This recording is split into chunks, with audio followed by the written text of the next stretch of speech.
सुनो, अपना चैप्टर कौन सा, इनकम फ्रॉम कैपिटल गेन, बराबर। उसका चार्जिंग सेक्शन कौन सा आपका 45(1), बराबर। तो चार्जिंग सेक्शन क्या बोलता है कि सर टैक्स अपना capital gain will be chargeable in the year of transfer, in the year of. तो अगर आपने क्या किया, कोई भी ट्रांसफर, क्या किया आपने, कोई भी, बट आपको ट्रांसफर क्या करना है, कैपिटल असेट, क्या करना है आपको, कैपिटल। तो if the both condition has been satisfied, यानी any profit and gain arising from transfer of capital asset shall be chargeable under the head capital gain. तो आपको कैपिटल असेट बेचना है और आपका वो जो आपने ट्रांजेक्शन करा है that should come under the definition of transfer, ठीक है। तो आपको कैपिटल गेन लगेगा। इज इट क्लियर नॉट, बराबर।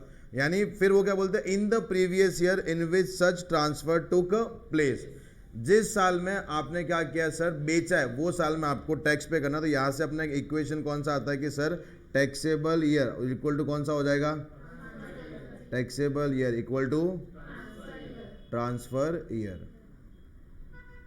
यस और नो, यानी जिस साल में आपने टैक्स भरा है वो साल, जिस साल में आपने ट्रांसफर किया है वो साल में आपको टैक्स भरना पड़ेगा। बट मेरे को लो यहाँ पे अपने पास क्या है, एक्सेप्शन है। क्या अपने पास एक्सेप्शन, वो क्या बोलता है कि सर आपको टैक्स ट्रांसफर ईयर में पे करने की जरूरत नहीं है, यानी taxable year does not equal to your transfer year. ऐसे 4 केस है, 45(1) है, 45(2), 45(5), 45(5), ये अपन पढ़ेंगे बाद में, ठीक है। 45(1) किसकी बात करता है, इंश्योरेंस क्लेम फॉर डैमेज और destruction of the capital asset. 45(2) conversion of capital asset into stock in trade. 45(5) compulsory acquisition under any law. और 45 है capital gain case of specified agreement या जॉइंट डेवलपमेंट अग्रीमेंट। यस और no.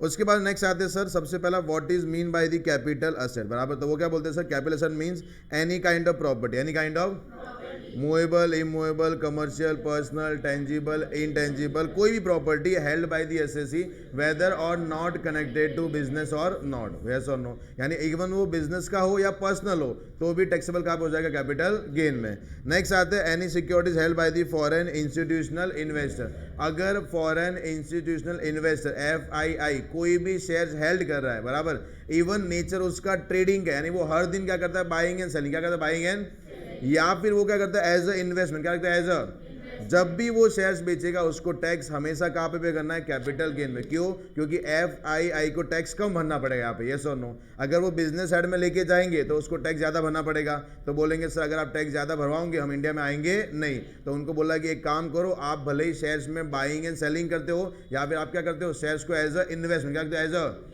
तो भी taxable कहाँ पे हो जाएगा, capital gain. In short shares कौन बेचता है, FII। कौन बेचता है, तो अपना आंसर क्या रहेगा, कैपिटल गेन। ये आपके फाइनल में। नेक्स्ट आते हैं बट एक्सक्लूड, बट यानी ये कैपिटल असेट में काउंट नहीं होगा। पहला कौन सा है, स्टॉक इन ट्रेड, कौन सा आपका, फिर एनी पर्सनल मूवेबल, याद रखना वो किसकी बात कर रहा है सर, पर्सनल प्लस क्या होना चाहिए, मूवेबल, क्या होना चाहिए। अगर पर्सनल इमूवेबल है तो कैपिटल असेट है ये, यस और नो। बट उसमें से सर कुछ असेट है जिनको क्या बोला गया कि ये स्टिल क्या है, कैपिटल असेट, इस पे टैक्स लगेगा। पहला ज्वेलरी, फिर painting, drawing, archaeological collection, any other work of art, sculptures, bullions और शेयर्स एंड सिक्योरिटीज, यानी इनको अगर आप बेचोगे still this is the capital asset, yes और नो। फिर आते हैं rural agriculture land in India. मेरे को बोलो रूरल एग्रीकल्चर लैंड मतलब क्या है, a land which is not situated in urban area. अपने अर्बन एरिया का मतलब क्या है कि अगर सर पॉपुलेशन कितना है, कितना पॉपुलेशन है, बराबर, या तो उन्होंने क्या बोला, वो एरिया कौन सा रहेगा आपका, अर्बन एरिया, कौन सा रहेगा आपका, यस और नो। आगे बोलते हैं कि सर अगर पॉपुलेशन है आपका more than 10,000 but less than equal to 1 lakh, तो वो तो अर्बन है ही। अलॉन्ग में कितना किलोमीटर, 2 किलोमीटर वाला एरिया क्या बन जाएगा आपका, urban. A population is more than 1 lakh, more than, but less than equal to कितना आपका, 10 लाख, तो मेरे को वो तो अर्बन है ही, अलॉन्ग विद 6 किलोमीटर वाला एरिया आपका क्या बन जाएगा, अर्बन एरिया। अगर पॉपुलेशन कितना है, मोर देन 10 लाख, तो वो तो अर्बन है ही, अलॉन्ग विद 8 किलोमीटर वाला आपका क्या बन जाएगा, अर्बन एरिया, क्या बन जाएगा आपका, अर्बन। यस और नो। अभी जैसे एग्जांपल लेते हैं, याद रखना ये अपन लिमिट काउंट कहाँ से करेंगे, म्युनिसिपैलिटी लिमिट कहाँ से करेंगे, जहाँ से वो एरिया क्या होता है, स्टार्ट क्या होता है। जैसे सपोज एरिया ये है, स्टार्ट यहाँ से होता है, तो यहाँ से अपने को देखना है कि अगर 8 किलोमीटर तक है based on population, based on, तो वो एरिया कौन सा, अर्बन, कौन सा है। जैसे ये एरिया का पॉपुलेशन कितना है, 15 लाख, कितना है, तो मेरे को is it more than 10 lakh, तो इसके लिए कितना किलोमीटर चेक करते हैं अपन? 8 किलोमीटर। कितना चेक करेंगे हम लोग? तो वो एरिया कौन सा हो जाएगा आपका? अर्बन। अभी 8 के बाहर का कौन सा हो जाएगा? अरे कौन सा हो जाएगा? Rural area. कौन सा हो जाएगा? और वहां पे कोई एग्रीकल्चर लैंड है, बराबर, वो मैंने बेचा। याद रखना, रूरल एग्रीकल्चर लैंड। क्या बोला अपन ने? एग्रीकल्चर लैंड वो बेचा है, this will not consider as a capital asset. और जब कैपिटल असेट है नहीं तो क्या गेन लगेगा? नहीं। यस और नो? उसके बाद में नेक्स्ट आते हैं सर, फिर कौन सा आपका? Special gold bonds. 6.5% gold bond 1977, 7% gold bond 1980, national defence bond 1980 issued by the central government. फिर गोल्ड डिपॉजिट बॉन्ड 1999। लास्ट कौन सा? Deposit certificate issued by the under gold monetisation scheme 2015। अगर ये बॉन्ड अगर आपने बेचे हैं तो वो कैपिटल में काउंट होंगे नहीं। यस और नो? नेक्स्ट आते हैं सर, अगर देखो मूवेबल सर, कौन सा सर आपका? और जो आप यूज कर रहे हो बिजनेस, किसके लिए यूज कर रहे हो? जैसे सपोज अपने पास एसी है, अपन किसके लिए यूज करें? For the business and profession. तो अगर इसको मैं बेचूंगा कैपिटल गेन लगेगा, कैपिटल गेन। बट अगर घर का एसी बेचा तो, बिकॉज वो मूवेबल तो है, but is it a business और पर्सनल? तो वहां पे कैपिटल गेन लगेगा नहीं। अगर सिल्वर यूटेंसिल आपने रखे, याद रखना सिल्वर यूटेंसिल रखना is not a big deal, बराबर, कोई बंदा रख सकता है। और वो अगर आप खाने के लिए यूज कर रहे हो, इन दैट केस क्या होगा सर? वो आपका कैपिटल माना नहीं जाएगा। But gold utensil, gold bar, silver bar, gold coin, silver coin, ये आज भी क्या है? कैपिटल है सर। क्या आपका? और उस पर कैपिटल गेन लगेगा। यस और नो? उसके बाद नेक्स्ट आते हैं सर, ये हो गया अपना डेवलपमेंट एरिया। Section 247 transfer. मेरे को ट्रांसफर मतलब क्या होता है? Sales, exchange, relinquishment of asset, अपना extinguishment of any right in a asset, compulsory acquisition of any law, conversion of capital asset into stock in trade, redemption of zero coupon bond. Zero coupon bond मतलब वो bond जिसके ऊपर कोई भी आपको interest मिलता नहीं है। अगर आपने वो भी बेचा है तो कैपिटल आपको निकालना पड़ेगा। नेक्स्ट कौन सा? Part performance of contract. कौन सा है? जैसे एग्जांपल लेते हैं सर, हमने एक एग्रीमेंट बनाया था, डेट ऑफ एग्रीमेंट उसका कौन सा है? Date of agreement equal to 1 अगस्त 2021। कौन सा है? 1 अगस्त 2021 हमने एक एग्रीमेंट बनाया था। मैं बोलो यहाँ पे देखो अपना एग्रीमेंट कौन सा बन गया? 21-22। बट हमने रजिस्ट्रेशन जो करवाया, डेट ऑफ रजिस्ट्रेशन वो करवाया अपने सर 15 अक्टूबर 2022। यानी कौन से साल में करवाया? अरे कभी करवाया अपन ने 22-23 में। यस और no? Now the question is what is the year of transfer? यानी सर ट्रांसफर ईयर कौन सा माना जाएगा? तो वहां पे बोला है कि सर आपको सेक्शन 53A, कौन सा? उसकी आपको तीनों कंडीशन सेटिस्फाइड करना है। 53 ऑफ कौन सा एक था आपका? टोपा, ट्रांसफर ऑफ प्रॉपर्टी एक्ट। कौन सा? ट्रांसफर ऑफ पहला जो आपने एग्रीमेंट बनाया, that should be in written, that should be in rating, writing में आपका वो एग्रीमेंट होना चाहिए। सेकंड कौन सा sir? Buyer is willing to pay consideration, यानी बायर क्या पे करने की इच्छा रखता है? कंसिडरेशन पे करने की इच्छा रखता है, या फिर कंसिडरेशन उसने क्या कर दिया? पे। क्या कर दिया उसने? एंड थर्ड कौन सा? Possession must be the transfer, आपको बायर को पोजेशन ट्रांसफर करना पड़ेगा। अगर ये सब कंडीशन डेट ऑफ एग्रीमेंट में सेटिस्फाइड हो गई, वो साल में क्या हो गया? सेटिस्फाई, तो ट्रांसफर ईयर कौन सा माना जाएगा? Date of agreement. कौन सा माना जाएगा? यानी मैंने रजिस्ट्रेशन बाद में किया है, बट मैंने सर एग्रीमेंट राइटिंग में बनाया, फिर बायर ने मेरे को अमाउंट पे करा या अमाउंट पे करने की इच्छा रखता है। एंड थर्ड कौन सा सर? पोजीशन मैंने क्या कर दिया? ट्रांसफर। क्या क्या मैंने? तो वो केस में date of agreement will be your transfer year. अगर वो नहीं है तो कौन सा आएगा आपका? Date of registration. Is it clear और नॉट? उसके बाद में sir transaction which have the effect of transferring और enabling enjoyment of immovable property. ये सेम लाइक कौन सा? Part of performance. जैसे मान लो हाउसिंग सोसाइटी होती है, तो वहां पे जैसे शेयर सर्टिफिकेट जिसका नाम से होता है ना, वो क्या बन जाता है? ओनर। क्या बन जाता है? तो उन्होंने क्या बोला कि अगर आपने शेयर सर्टिफिकेट ट्रांसफर नहीं करा है, बट आपने पोजीशन एग्रीमेंट सब बना दिया है, तो वो जिस साल में एग्रीमेंट बना है वो साल क्या हो जाएगा? Transfer year. क्या हो जाएगा? ट्रांसफर। यस और नो? उसके बाद नेक्स्ट आते हैं अपने पास type of capital asset. Type of कितने टाइप का अपने पास क्या है? Capital asset. सुनना ध्यान से। सबसे पहला वो क्या बोल रहा है? अपने पास असिक्योरिटी कौन सी होनी चाहिए? लिस्टेड, बराबर। और लिस्टेड डिबेंचर, लिस्टेड। तो अगर मैं लिस्टेड सिक्योरिटी बोलता, मतलब देखो यहाँ पे क्या क्या आ जाएगा? Equity shares, preference shares, debentures और बॉन्ड। क्या आ जाएंगे? अगर ये सब क्या लिस्टेड क्या है, तो उसके लिए अगर शॉर्ट टर्म कभी होगा, जब आपका पीरियड ऑफ होल्डिंग कितना है? Less than equal to 12 months. मैंने 12 महीने के अंदर रख के बेचा है तो क्या हो जाएगा? Short term. बट अगर 12 महीने से ज़्यादा बेचा तो क्या हो जाएगा? कोई प्रॉब्लम है यहाँ तक?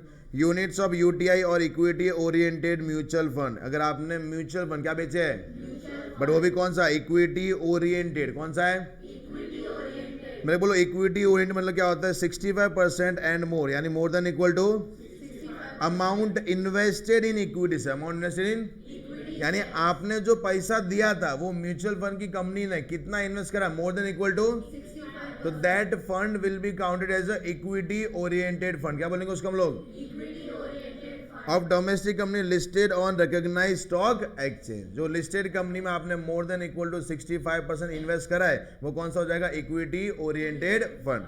फिर out of proceeds receive 90% amount invested in other fund and out of such fund 90% amount invested in equity shares of domestic company. जैसे मैंने एक जगह से पैसा निकाला बराबर, जो इक्विटी म्यूचुअल फंड से मैंने क्या किया सर, वहां से 90% अमाउंट मैंने एक दूसरे फंड में क्या करा, इन्वेस्ट क्या करा है, और वो कंपनी ने 90% या उससे ज्यादा कहाँ पे इन्वेस्ट किया, इक्विटी कहाँ पे किया है, तो मेरे फंड को क्या बोलेंगे, इक्विटी ओरिएंटेड फंड। क्या बोलेंगे, यानी मैंने किसी दूसरे स्कीम से पैसा निकाला, वहां से 90% किसी दूसरे फंड में डाला बराबर, और जो फंड वाले ने इन्वेस्ट किया ना वो कितना किया, मोर देन इक्वल टू 90% कहाँ पे किया, इक्विटी कहाँ पे किया है, तो मेरी यूनिट को अपन क्या बोलेंगे, इक्विटी ओरिएंटेड यूनिट। क्या बोलेंगे, समझा नहीं समझा। उसके बाद में अगर उसके लिए भी देखो पीरियड कितना है, 12 महीना और 12 महीना। जीरो कूपन बॉन्ड कितना महीना है, अनलिस्टेड शेयर्स, अनलिस्टेड शेयर्स मतलब इक्विटी और कौन से होंगे, सॉरी इक्विटी और प्रेफरेंस, इक्विटी और डिबेंचर बॉन्ड यहाँ पे नहीं आए। यानी अगर आपने अनलिस्टेड इक्विटी शेयर्स बेचे, अनलिस्टेड प्रेफरेंस शेयर बेचे, तो आपके लिए अपन क्या चेक करेंगे, 24 महीना और 24 महीना, यस और नो।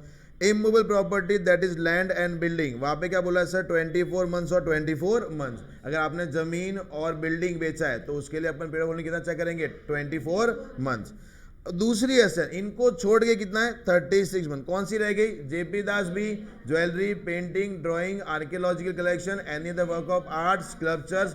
फिर अपन बोलते हैं date oriented fund, unlisted debenture, unlisted bonds, slump sale. सुना अपन ने, स्लम सेल में कितना था, 36 था ना यार, यानी ऊपर जो दिया उसको छोड़ के अपन कितना काउंट करेंगे, 36 मंथ। कितना काउंट करेंगे, वेरी गुड।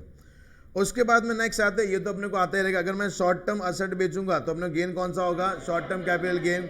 अगर मैं लॉन्ग टर्म कैपिटल असेट बेचता हूँ गेन कौन सा होगा, long term capital gain, yes और नो। बट याद रखना कुछ सेक्शन ऐसी है जहाँ पे अगर अपन लॉन्ग टर्म बेचा तो भी गेन कौन सा था, शॉर्ट टर्म कौन सा है, वो सेक्शन कौन सा, सेक्शन नंबर 50। अभी नेक्स्ट आते हैं how we will compute the capital gain. सुन अपन ऑलरेडी पढ़ा हुआ है कि कैपिटल गेन कंप्यूट करने का सर अपने पास कितना तरीका, दो ना। एक तरीका दिया हुआ अपने को सेक्शन 48 में, कहाँ पे दिया है, दूसरा तरीका अपने को कहाँ पे दिया है, सेक्शन 50 बराबर। सेक्शन 50 किसके लिए है, इन case of depreciable asset, in case of depreciable asset. और सेक्शन 48 अपने को कहाँ पे दिया हुआ है सर, वो अदर, किसके लिए है, यानी अगर मैं ऐसी असेट बेच रहा हूं जिस पे ऊपर हमने क्या चार्ज करा है, डेप्रीसिएशन, क्या चार्ज करा है, तो मेरे बोलो वो असेट के लिए हम लोग क्या चेक करेंगे, सेक्शन नंबर 50, यानी वहां पे जो दिया वो फॉलो करना है, ठीक है। बट अगर ऐसा असेट बेच रहा हूं जो डेप्रीशिएबल नहीं है या अदर देन डेप्रीशिएबल, तो अपने को फॉर्मेट कौन सा फॉलो करना है, सेक्शन 48। चलिए आ जाते हैं सेक्शन 48 के फॉर्मेट पे। सबसे पहला मेरे को हम लोग स्टार्ट कहाँ से करेंगे, एफईओसी। कहाँ से करेंगे, एफईओसी मतलब फुल वैल्यू ऑफ। अभी थोड़ा सा मैं आपको लिंक करवाऊंगा। एफईओसी मतलब यहाँ पे क्या होता है, आपका सेल, क्या होता है आपका, कितना आपने बेचा, कितना पैसा आपको आया, यस और नो। यहाँ पे आपको एसडीवी भी आ सकता है, अरे समझा नहीं समझा, मालूम है एसडीवी, सेक्शन 50C मालूम है। यहाँ पे आपको फेयर मार्केट वैल्यू भी आ सकता है, fair market section 45(1)(a) destruction of capital, मालूम है घर के बदले घर देगा, तो यहाँ पे क्या आता है, फेयर मार्केट वैल्यू, यस और नो। ये क्वेश्चन आपको हमेशा देगा, इसके बिना क्वेश्चन इनकम्प्लीट है, ये आपको एक्स्ट्रा देगा बराबर। या तो आपको लेना है, नहीं लेना, ये आपका प्रॉब्लम है, यस और नो। इसके लिए अपने को रेस्पेक्टिव सेक्शन सीखना पड़ेगा। लेस करते हैं ट्रांसफर एक्सपेंस। कौन सा, ट्रांसफर एक्सपेंस का वैल्यू इज्जत एक ही सेक्शन में 54F, मालूम है। घर का दूसरा असेट बेच के अपने घर लिया है तो जो एग्जेम्पशन मिलता है तो वहाँ पे अपना ट्रांसफर एक्सपेंस सबसे ज़्यादा वैल्यू है, यस और नो।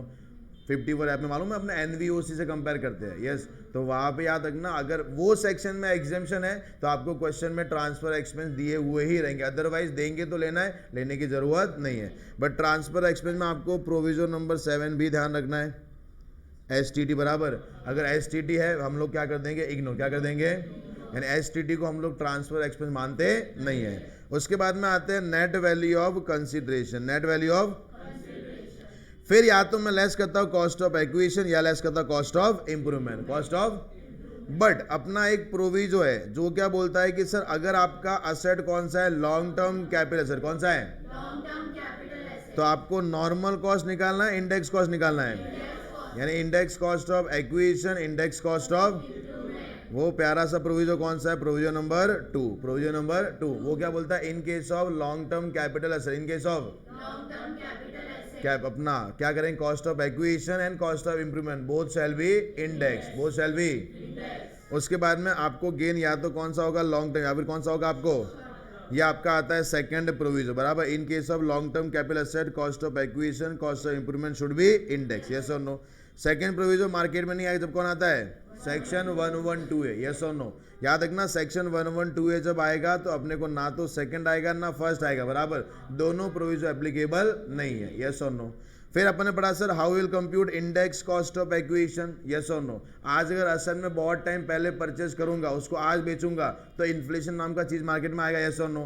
तो वो क्या बोलते हैं, टेंशन मत लो, आपकी कॉस्ट को हम बढ़ा के देंगे, क्या देंगे हम लोग आपको, यानी अपन कैसे निकालेंगे, cost of acquisition multiply by CII of transfer या divide by CI of, CII कौन सा होता है, कॉस्ट इन्फ्लेशन इंडेक्स,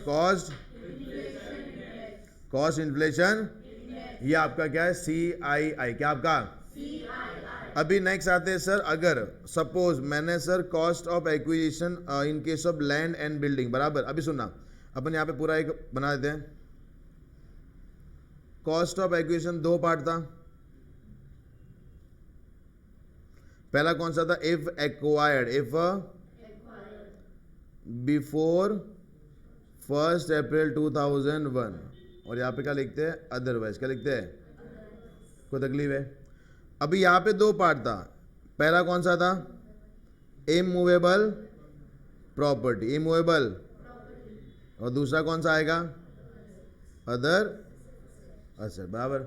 अगर आपने इमूवेबल प्रॉपर्टी एक्वायर करा है, आपको हायर लेना ए और बी, ए और, बट ए के अंदर बी के अंदर दो पार्ट है, उसका लोअर, उसका लेना आपको पहला FMV एज ऑन 1 अप्रैल 2001 और SDV एज ऑन 1 अप्रैल 2001, और ये क्या आएगा आपका actual purchase price, purchase, yes और नो। यानी आपका COA कौन सा हो जाए, अगर आपने कोई भी लैंड एंड बिल्डिंग एक्वायर्ड कभी करा है ऑन बिफोर 1 अप्रैल 2001, तो वो केस में आपको इमूवेबल प्रॉपर्टी का हायर लेना है, पहला परचेज प्राइस, फिर बी के अंदर दो को कंपेयर करना है, fair market value as on 1 अप्रैल 2001 और SDV as on 1 April 2001, whichever is lower. जैसे लोअर आएगा उससे हमको कंपेयर किससे करेंगे, actual purchase price whichever is higher.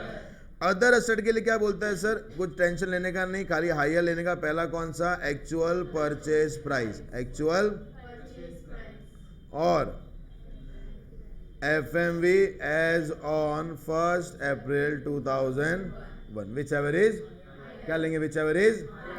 But अगर अदरवाइज है, यानी कोई दूसरा अपन ने एक्वायर्ड करा ऑन और आफ्टर 1 अप्रैल 2001, तो वहां पे क्या लेंगे, एक्चुअल परचेज प्राइस, यस और नो। ये आपका क्या था, कॉस्ट ऑफ एक्विजिशन, कौन सा, कॉस्ट ऑफ एक्विजिशन। बट अभी वो क्या बोलता है कि सर अगर कॉस्ट ऑफ इंप्रूवमेंट है, कौन सा कॉस्ट ऑफ, तो मैंने बोला ऐसा इंप्रूवमेंट जो मैंने बिफोर 1 अप्रैल 2001 कभी किया है, तो हम लोग क्या करेंगे उसको, बट अगर ऑन और आफ्टर है तो हम लोग क्या लेते हैं, cost of improvement multiply by CII of transfer year divide by CI of improvement year, yes और नो, समझा, समझा, पक्का। याद रखना अगर मेरा अपने कॉस्ट ऑफ एक्विजिशन क्या किया, इंडेक्स क्या किया है, तो कॉस्ट ऑफ इंप्रूवमेंट हमेशा ही क्या होगा, उसको हम लोग, क्योंकि याद रखना या तो गेन होगा शॉर्ट टर्म या फिर क्या होगा, दोनों मिक्स हो सकते हैं, कभी नहीं, यस और नो। तो याद रखना, अगर आपका इंडेक्स कॉस्ट ऑफ एक्विजिशन है तो आपका इंप्रूवमेंट कौन सा आ जाएगा, इंडेक्स। कौन सा आ जाएगा, कोई तकलीफ है आज तक? अरे कोई तकलीफ है? फिर आते हैं फोर्थ प्रोविजन, कौन सा आते हैं, no indexation in case of debenture and debenture और बॉन्ड के केस में कोई भी इंडेक्सेशन नहीं आएगा, कोई भी इंडेक्सेशन। बट दो बॉन्ड में आता है, कैपिटल इंडेक्स बॉन्ड और sovereign gold bond issued by RBI. दो ऐसे बॉन्ड है जो आप परचेज करोगे, उसको आप बेचोगे तो आपको इंडेक्सेशन निकालना पड़ेगा। इज इट क्लियर और नॉट? उसके बाद में आते हैं सर सेवेंथ प्रोविजन। अभी अपने पढ़ा था कि अगर एसटीडी, क्या आपका, तो एसटीडी के केस में ना तो वो आपका ट्रांसफर एक्सपेंस माना जाता है और ना वो असली कॉस्ट में क्या होता है, ऐड। क्या होता है, इन शॉर्ट, अगर एग्जाम में आपको एसटीटी आता है और आप कैपिटल गेन का कोई क्वेश्चन सॉल्व कर रहे हो तो इसको कंप्लीटली हम लोग क्या करेंगे, अरे क्या करेंगे, एसटीटी हम लोग क्या कर देंगे, इग्नोर। यस और नो? फिर आते हैं फर्स्ट प्रोविजन, कौन सा आते हैं, मैं बोलो फर्स्ट प्रोविजन किस क्या था, पहला, asset should B non resident. Second, in amount invested in Indian company के शेयर्स और डिबेंचर वेदर लिस्टेड और out of the foreign currency, out of the foreign. अगर वो तीनों केस क्या करता है, सेटिस्फाई, क्या करता है, तो वो नॉन रेसिडेंट को सबसे पहले कैपिटल गेन फॉरेन करेंसी में निकालना पड़ेगा, उसको कन्वर्ट करेंगे हम लोग किसमें, इंडियन करेंसी। किसमें करेंगे? बट अगर मेरे बोलो एग्जाम में ये क्वेश्चन आ गया तो क्या आपको सीधा फॉरेन करेंसी देंगे, क्या देंगे, सीधा आपको सबसे पहले पूरा डिटेल कौन सा देंगे, इंडियन करेंसी। किसमें देंगे, उसको कन्वर्ट किसमें करना पड़ेगा, फॉरेन करेंसी में, और फिर लास्ट में जो कैपिटल गेन आएगा उसको रिकन्वर्ट करना पड़ेगा इनटू द इंडियन। समझा, समझा? अपन ने क्वेश्चन किया ऑलरेडी, अरे यस और नो? तो यहाँ पे देखो क्या बोलता है, then capital gain shall be calculated in a foreign currency, after that it shall be reconverted into the Indian currency. Conversion का रूल 115 है, वो क्या बोलता है, अगर आपका एफयूसी, क्या आपका, उसको हम लोग क्या लेंगे, करेंसी कौन सा लेंगे, average of TTBR TTSR at on the date of transfer. TTBR मतलब कौन सा होता है, telegraphic transfer buying rate. TTSR कौन सा होता है, टेलीग्राफिक ट्रांसफर सेलिंग रेट। उसका क्या लेंगे, एवरेज। क्या लेंगे, यानी जब आपने असेट बेचा था ना वो टाइम का telegraphic transfer buying rate plus telegraphic transfer selling rate का क्या लेंगे, एवरेज। क्या लेंगे, ट्रांसफर एक्सपेंस के लिए भी सेम ही लेंगे, यस और नो, टीटीबीआर टीटीएसआर का average eight the time of transfer. फिर अगर कॉस्ट ऑफ एक्विजिशन कौन सा आएगा, तो उसके लिए क्या लेंगे, एवरेज ही लेंगे, बट कौन सा लेंगे, डेट ऑफ एक्विजिशन, जब आपने परचेज करा था। और जैसे आपको गेन आएगा उसको कन्वर्ट करेंगे अपना TTBR on the date of transfer, on the date of. Is it clear और नॉट? उसके बाद में आते हैं सर ये प्रोविजन 1 के कुछ इंपॉर्टेंट नोट्स है। पहला, asset should be in the year of, यानी सपोज सर मैंने परचेज किया तब मैं क्या था, रेसिडेंट, क्या था मैं, और मैंने जब ये बेचा तब मैं क्या था, एनआर, क्या था मैं, चलेगा नहीं चलेगा, आपको प्रोविजन 1 मिलेगा, आपको प्रोविजन 1। अगर जब मैंने परचेज किया तब मैं एनआर था और यहाँ पे बेचा तब मैं क्या था, एनआर, बराबर, तो चलेगा नहीं चलेगा। जब मैंने परचेज किया वहाँ पे क्या था, एनआर, यहाँ पे क्या था, आर, चलेगा, आपको प्रोविजन मिलेगा नहीं। जब परचेज किया वहाँ पे क्या था, आर, यहाँ पे क्या था, आर, मिलेगा नहीं। यानी आपको क्या देखना है, asset should be NR, asset should be at the time of transfer, at the time of. मेरे को बोलो क्या यहाँ पे इंडेक्स मिलेगा, नहीं, बराबर। प्रोविजन 1 में आपको इंडेक्स मिलता नहीं है, बराबर। First provision shall not apply to the units of UTI, mutual funds और यूनिट ऑफ बिजनेस ट्रस्ट, यानी ये खाली किसके लिए अप्लाई है, अपना equity shares, preference share, debentures और बॉन्ड। लिस्टेड है तो भी चलेगा, अनलिस्टेड तो भी चलेगा, यस और no? If any transaction fall under first provision then assignor of second provision. ये क्या बोलता है, अगर आपने फर्स्ट प्रोविजन लिया है तो आपको इंडेक्शन मिलने वाला नहीं है।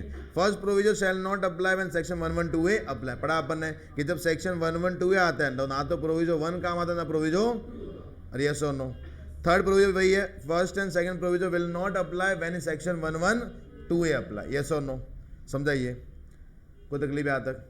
फिफ्थ प्रोविजन क्या बोलता है कि अगर आपने क्या बेचा है, रूपी डिनोमिनेटेड बॉन्ड, क्या बेचा है, तो वो टाइम पे जो फॉरेन एक्सचेंज का फ्लक्चुएशन, क्या होगा, फॉरेन एक्सचेंज का, उसको हम लोग क्या कर देंगे, इग्नोर। क्या कर देंगे हम लोग उसको, क्योंकि करेंसी बढ़ा उससे अपने को फायदा होता नहीं है। मेरे बोलो प्रोविजन 1 भी तो वही था ना यार।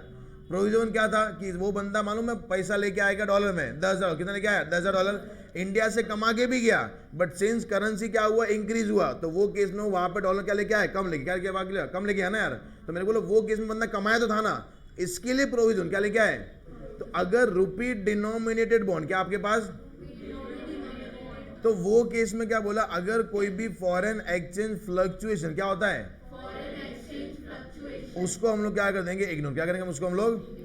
फिर आते हैं section 55 cost of acquisition. Cost of, अगर goodwill of business and profession, क्या बोला, गुडविल ऑफ बिजनेस और trademark, brand name, patent, copyrights, right to carry on any business और profession, tenancy rights, loom marks और रूट परमिशन, और कौन से है, ये सब क्या आपके इंटेंजिबल असेट। कौन सी आपकी, अगर ये सब क्या है आपकी सेल्फ जनरेट, क्या आपकी, तो उसका सीओ हमेशा क्या रहेगा।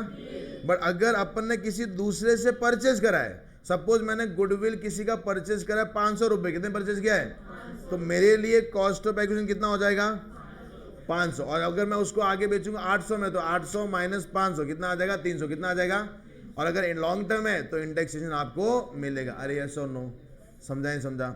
फिर आते हैं नेक्स्ट, इसके लिए यानी इंटेंजिबल असेट के दो इंपॉर्टेंट नोट है। पहला, इसको फेयर मार्केट वैल्यू का बेनिफिट मिलेगा नहीं। अगर मैंने गुडविल परचेज किया था 1 अप्रैल 2001 से पहले, कितने रुपए में, 100 रुपए, कितने में किया था, और उसको मैंने बेचा आज 22 तेज, कभी बेचा मैंने 22 तेज, तो भी अपन एफएमवी कौन सा लेंगे, 100 कौन सा लेंगे हम लोग उसको, यानी कॉस्ट ऑफ एक्विजिशन हम कितना आएगा, 100 कितना आएगा आपका, उसको एफएमवी से कंपेयर करने की जरूरत, क्योंकि जैसे मैं कंपेयर करूंगा, क्या मैंने उसको वैल्यू किया कि नहीं किया। और सेल्फ जनरेट गुडविल अपन लिख ही नहीं सकते ना यार, समझा नहीं समझा। तो वो क्या बोलते हैं कि अगर आपने कोई भी इंटेंजिबल असेट, क्या किया आपने, इंटेंजिबल परचेज कभी किया बिफोर 1 अप्रैल 2001, तो आपको उसका बेनिफिट एफएमवी का बेनिफिट आपको मिलेगा नहीं। इन शॉर्ट आपका परचेज प्राइस ही क्या बन जाएगा, cost of note. If self generated goodwill of profession, कौन सा आपका, is sold then no capital gain will be charge. अगर आपने प्रोफेशन का गुडविल बेचा है तो आपको कैपिटल गेन भरने की जरूरत नहीं है। नेक्स्ट आते हैं, ये अपना बिजनेस साइड में तो वहां पे पढ़ेंगे हम लोग। उसके बाद नेक्स्ट आते हैं bonus share securities other than, कौन सा है, यानी 112A को छोड़ दो सर, उसके बाद में अगर आपने क्या बेचा, कोई भी बोनस शेयर्स या सिक्योरिटी बोनस शेयर्स मिला आपको, तो वो किसने क्या बोला, अगर एक्वायर्ड कभी मिला आपने को 1 अप्रैल 2001 से पहले, कभी मिला आपने को, यानी मेरे को बोनस शेयर्स अलॉट हुआ बिफोर 1 अप्रैल 2001, तो वो केस में क्या बोला है, CO equal to FMV as on 1 अप्रैल 2001। यानी अगर क्वेश्चन बोलता है कि उसको बोनस शेयर्स अलॉट कभी हुआ है बिफोर 1 अप्रैल 2001 और उसने बेचा कभी 22 कभी बेचा उसने 22-23 में, तो जब वो अपना कैपिटल गेन कंप्यूट करेगा तो मेरे को कहना है इससे सीओ क्या लेगा, 1 अप्रैल 2001 का फेयर मार्केट वैल्यू। कोई तकलीफ है तक। बट वो क्या बोलता है, अगर बोनसेस अलॉट कभी हुए ऑन और आफ्टर 1 अप्रैल 2001, कभी हुए ऑन और आफ्टर 1 अप्रैल 2001, तो वो केस में मेरे को अपन क्या करेंगे सर, सीओ क्या लेंगे, नील क्या लेंगे। कोई तकलीफ है यहाँ तक। अभी राइट शेयर्स कौन से आते हैं, मैं राइट शेयर्स क्या होते हैं, right shares means share which is allotted या given to the option to the existing share holder. किसको देते हैं हम लोग, अभी एग्जिस्टिंग शेयर होल्डर को जब मैं ये ऑप्शन देता हूं ना, तो उसके पास दो है, इधर ही कैन एक्सरसाइज कि सर मेरे को वो राइट चाहिए मैं लेता हूं, तो मेरे को जब वो राइट एक्सरसाइज करेगा, फ्री में करेगा, कुछ पे करना पड़ेगा, तो जितना अमाउंट वो कंपनी को पे करेगा उसके लिए क्या बन जाएगा, कॉस्ट ऑफ एक्विजिशन बराबर। जैसे मेरे को 1000 राइट कितने मिले थे, उसमें से मैंने 600 क्या किया, एक्सरसाइज क्या किया मैंने, अभी 600 एक्सरसाइज करने के लिए आई नीड टू पे 100 रुपीज। कितना पे करना अपने को, 600 इंटू 100 कितना हुआ, 60,000। तो मेरे को अपना सीओ कितना हो गया, या जब मैं आगे 600 शेयर्स बेचूंगा ना, तो अपना सीओ कितना लूंगा मैं, 60,000 कितना लूंगा।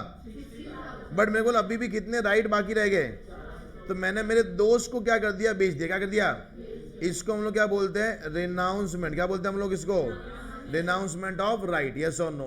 क्या मैंने शेयर्स बेचा है या उसके अंदर राइट बेचा है, इज इट टेंजिबल और इनटेंजिबल। तो आपको टैक्स तो भरना पड़ेगा ना यार। तो मैंने दोस्त से जितना भी पैसा लिया, जैसे अपन ने कितना रुपये लिया, 10 रुपये, कितना लिया है, तो 400 इंटू 10 कितना होता है, तो मेरे को अपना एफवीओसी कितना हो जाएगा। क्या ये राइट शेयर्स के लिए कोई भी खर्चा हुआ अपना, तो कुछ नहीं, सीधा क्या हो जाएगा, टैक्सेबल क्या हो जाएगा। और ये हमेशा ऑलमोस्ट क्या रहता है, शॉर्ट टर्म कैपिटल गेन, क्योंकि ये चीज़ अपने को 30 दिन के अंदर पूरा करना पड़ता है। यस और नो। अभी मेरे को मेरे दोस्त को मैंने बेचा, दोस्त कहाँ पे जाएगा, कंपनी, किसके पास जाएगा, कंपनी को बोलेगा मेरे को 400 शेयर्स कितने चाहिए मेरे को, तो मेरे को बोलो 400 shares multiply by 400 share multiply by वो कंपनी को कितना रुपए लेना देगा 100 रुपए ना, तो इसका कॉस्ट कितना हो गया प्लस क्या दोस्त ने मेरे को पेमेंट किया कि नहीं किया है, कितना पेमेंट किया है, टोटल कितना हो जाएगा 44,000 कितना हो जाएगा, समझा नहीं समझा, अरे यस और नो। तो यहाँ पे क्या बोल मालूम है, अगर शेयर्स कौन एक्वायर करता है, शेयर होल्डर खुद, तो जितना अमाउंट आपने कंपनी को पे किया वो क्या बन जाएगा आपका कॉस्ट ऑफ एक्विजिशन। आपने क्या किया रिनाउंस, क्या किया आपने, तो जितना पैसा आएगा वो क्या हो जाएगा आपका रिनाउंसमेंट प्राइस, क्या होगा आपका रिनाउंसमेंट प्राइस। फिर सीओ तो नीली आएगा ना, और गेन कौन सा हो जाएगा आपका, अगर जिसको आपने रिनाउंस किया है मेरे को वो दो अमाउंट पे करेगा, पहला अमाउंट पे टू द और second amount pay to the purchase of right, तो दोनों मिला क्या बन जाएगा आपका cost of acquisition. Is it clear और नॉट। अरे समझाइए, ये क्या था आपका सर कि section 55 what are the cases where cost of acquisition हम लोग लेंगे। याद रखना क्वेश्चन अपना 55 दे रहा है नील तो अपन नहीं ले रहे हैं, समझाइए। अगर कुछ भी नहीं देंगे, जब तक आपके पास एफईओसी नहीं है, जब तक आपके पास सीओए नहीं है, आप कैपिटल गेन निकाल नहीं सकते। आप अपनी मर्जी से कोई जीरो नील लिख नहीं सकते। मैं बोलो गुडविल का सेल्फ जनरेट गुडविल, कौन सा सेल्फ, उसका क्या होता है नील होता है ना यार। तो ये नील अपन ने बोला है कि 55 में दिया है, तो अपन नहीं ले रहे बराबर। अगर कुछ नहीं दिया होता तो अपने को या तो अपन निकाल ही नहीं सकते, या फिर अपने को कुछ ना कुछ इनकम टैक्स वाला देता कि भाई ऐसा तो गुडविल निकाल सकता है। Is it clear not. अरे समझा समझा पक्का। सुनो नेक्स्ट आते हैं 45(1)(a) insurance claim for damage और डिस्ट्रक्शन ऑफ कैपिटल असेट। सुनो ध्यान से, मैं बोलो ये एक्सेप्शन है नहीं है, अरे है नहीं है। तो यहाँ पे क्या बोला, नॉर्मली हम लोग क्या बोला है कि सर जब आप ट्रांसफर करते हो वो टाइम पे आपको टैक्स पे करना है, बट यहाँ पे क्या है कि सर नहीं, जब आप ट्रांसफर करते हो वो टाइम पे नहीं करना है। जब आपको क्या मिलेगा, इंश्योरेंस क्लेम। क्या मिलेगा आपको, क्योंकि हो सकता है ना कि मेरा प्रॉपर्टी से डिस्ट्रॉय हुआ था 2021-22, कभी हुआ था 21-22, अपने को इंश्योरेंस का पैसा कभी मिला है 22-23 कभी मिला अपने को। तो अपना ट्रांसफर ईयर कौन सा होगा, अरे अपने पास से प्रॉपर्टी कभी चला गया 21-22 ना, तो जब आप लोगे CII और ट्रांसफर ईयर, वो कौन सा लेना है जब आपके पास से क्या गया है प्रॉपर्टी, क्या गया आपके पास से। मेरे को बोलो आपको टैक्स कभी भरना है, जब आपको इंश्योरेंस कंपनी का अमाउंट मिल गया, इंश्योरेंस कंपनी का आपको अमाउंट, वो टाइम पे आपको टैक्स पे करना पड़ेगा। समझा समझा। नेक्स्ट आते हैं सर, अगर कैपिटल एसेट डिस्ट्रॉय हुआ है, कैसे, due to natural calamities, fire, flood, tsunami, earthquake, जो भी एक्सेट्रा, राइट्स और सिविल डिस्टर्बेंस, फायर, एक्सप्लोजन या फिर एनिमी अटैक, या फिर अगर ऐसा कोई केस है और आपको इंश्योरेंस कंपनी से पैसा मिला है तो आपको टैक्स भरना पड़ेगा। टैक्स कभी भरना है जिस साल में इंश्योरेंस पैसा मिला है। अभी sir if there is no consideration then is a no capital gain. Yes, अगर आपको पैसा नहीं मिला आपको टैक्स भरने की जरूरत नहीं है। नेक्स्ट आते हैं हाउ विल कंप्यूट, देखो अपना फॉर्मेट है, एफईओसी का लेंगे, amount receive from insurance company. But मेरे को अगर इंश्योरेंस कंपनी अपने को क्या दे रही है, घर क्या दे रही है अपने को, तो घर का क्या लेंगे, फेयर मार्केट वैल्यू। ऑलरेडी मालूम डिस्कस किया था एफईओसी के टाइम पे। तो जो एफएमवी है वो तुम्हारा क्या बन जाएगा, फुल वैल्यू ऑफ कंसिडरेशन। बाकी सब तो सिंपल ही है। नेक्स्ट आते हैं सर, अगर if any asset receive against insurance claim and such asset further sold, अपन ने क्या किया आगे बेचा है, यानी मेरे को जब इंश्योरेंस क्लेम में उसने पैसा नहीं देके क्या दिया था, घर क्या दिया था, तो मेरे को अपन ने एफईओसी कौन सा लिया था, एफएमवी, क्या लिया था अपन ने, और यही घर को हम आगे बेच रहे हैं, तो मेरे को वही एफएमवी क्या बन जाएगा तुम्हारा, कॉस्ट ऑफ एक्विजिशन। क्या बन जाएगा, कॉस्ट ऑफ। कोई तकलीफ यहाँ तक, ये आपका फाइनल वाला पार्ट है।